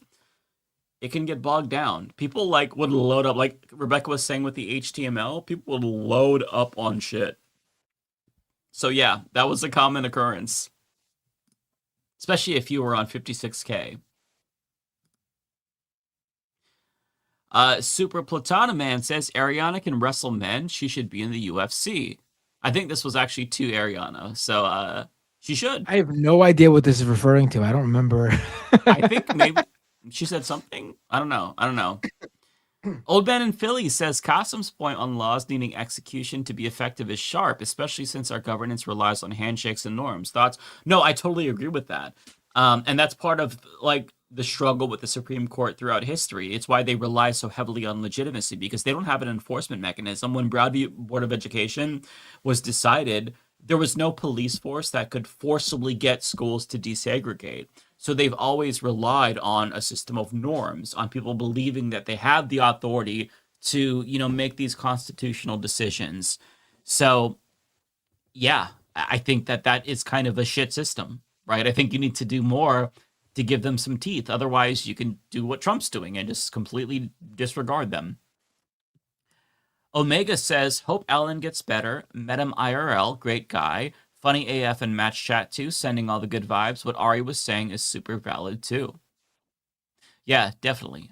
When you're taking care of a parent who's not in a good place and is recovering, it is absolutely draining and worrying. So yeah, self-care is 1000% necessary for sure. Chris Corcoran says Jimmy Thank you, by C- the way, Omega. I appreciate you saying that. Chris Corcoran says Jimmy C saw Trump get reelected and said, "I'm out." Jess says Hassan got banned on Twitch for comparing ICE to Israel. The Israel lobby is a threat to free speech, especially what they did to TikTok. Yeah, I mean, there's the clip. I really wanted to talk about this. Another thing, I'm just gonna have to start making more videos on my second channel again of shit that I want to talk about but can't make a full video on. There was an Israeli billionaire that was talking about how we just like gotta limit the First Amendment in America. I don't remember who it is. You have also Netanyahu. I did talk about this in a video, discussing how they've got to like, God, I don't remember the exact words, but basically he was talking about the need for a propaganda army on social media. And he was saying this to right-wing influencers about, being pro-Israel and shit. It's just, yeah, fuck Israel. It's just exhausting the way that so much of our free speech laws are influenced by them. And, it's frustrating. ABS says, "Hey Mike, did they figure out what Ilhan was sprayed with? Also, have you heard that the FBI is doing raids on voter polls?" Yeah, so it turns out that she was sprayed with apple cider vinegar, which is weird. Like, I'm thankful it's not something terrible. It could have been like acid or something really dangerous. That was another crazy thing we didn't talk about. Ilhan Omar getting assaulted, but yeah, it was nothing toxic.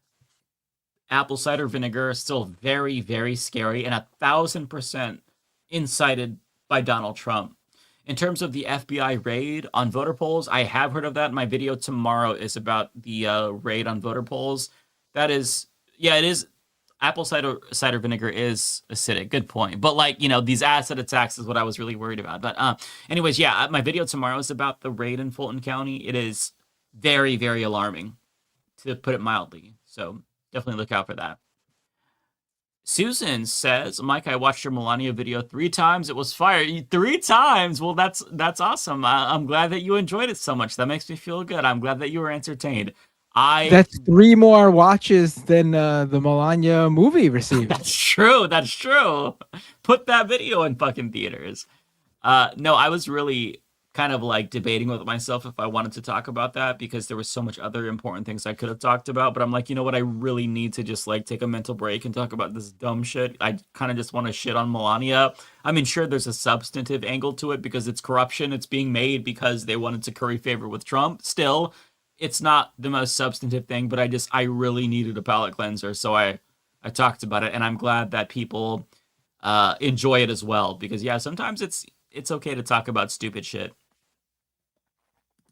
Cartoon says, "Thoughts on Megyn Kelly, Tim Pool defending ICE BS." So, if I'm remembering correctly, Megyn Kelly said she doesn't feel bad for Alex Preddy. Tim Pool said that he's not a bootlicker. He is the boot. It's his boot getting licked. I think that at this point in time, these people are just going to say whatever. Oh, thanks, Eco-Socialist. They also enjoyed the video. I think that at this point in time, these people are just going to say whatever to bootlick Donald Trump. There's not really anything that they can say that will get them to turn on Trump unless, like, a significant portion of the country turns on Trump. Like, we're talking much bigger than they are now. I mean, his popularity is lower than ever, but these people just start craving, and I think that they understand that saying crazy things gets them attention, so they're gonna do that. Negative engagement farming is a thing, and they're very clearly bad people with no morals. I don't even know if they believe half the shit that they're saying, but I would just tell you to not put any stake in or any stock into what they say because it's all just horseshit. They are hollow shells of human beings. Creflo $50 says, "What's going on with Marie Glusniff Camp Perez?" Oh, you know what? That's funny as hell. I also saw somebody say Marie Glue Internment Camp Perez. Like that was another spin. I'm probably fucking up the name, but like, or Concentration Camp Perez. Sis looks like she's going through it. Also, Valentina Gomez, Jersey City native, CT college student, and 100% grifter. Yeah, that's another person that I would put in the category of like Tim Pool and Megyn Kelly. Just straight up just says shit to be inflammatory for the sake of it, to get attention. I think this one is to Rebecca, sent after she left. Still waiting on that Pisco crossover. At some point, maybe we'll have to bring him on, because that's another attorney that probably has some really good insight. Marsh Light, thank you for the $50, by the way. That is such a kind thing to do. Really generous today. Thank you so much. And actually, Marshlight sent in another $50 super chat. That's $100. Marshlight, my goodness, thank you so much. That's so kind. Please never ever like send money if you can't afford it. But you are very generous. Thank you so much. Really. There's a post circulating that Imam and Trump dated, and she rejected him. Ilhan. Ilhan is a Somali. Could be one more vindictive reason Minnesota has been targeted besides voting Democrat since 1976. So I honestly think it's a lot more simple than that. He's just racist, and he doesn't think that a Somali woman who wears a hijab should be able to have power in this country. I genuinely think it's as simple as that. Oh, Iman the model? Oh, okay. Okay. Oh. I mean, yeah, I haven't heard of this. Iman the model. I feel like it's hard to believe Trump would date a woman who's black, because he's like an old school racist, like eugenicist racist, but I'll have to look into that.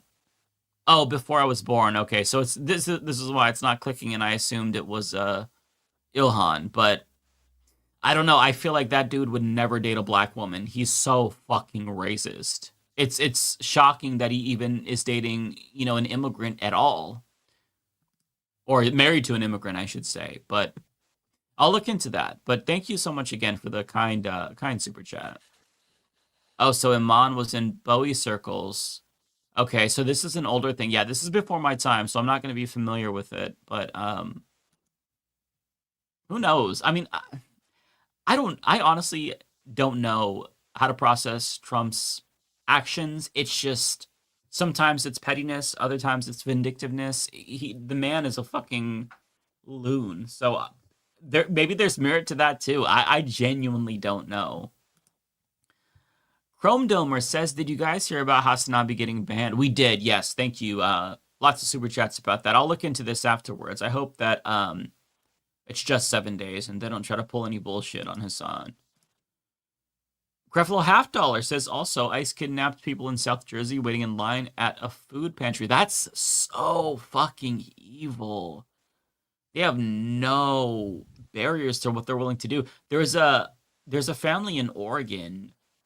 They're an asylum family, so they're here trying to legally pursue residency, and they took all of them, even though their kid was waiting to get emergency care.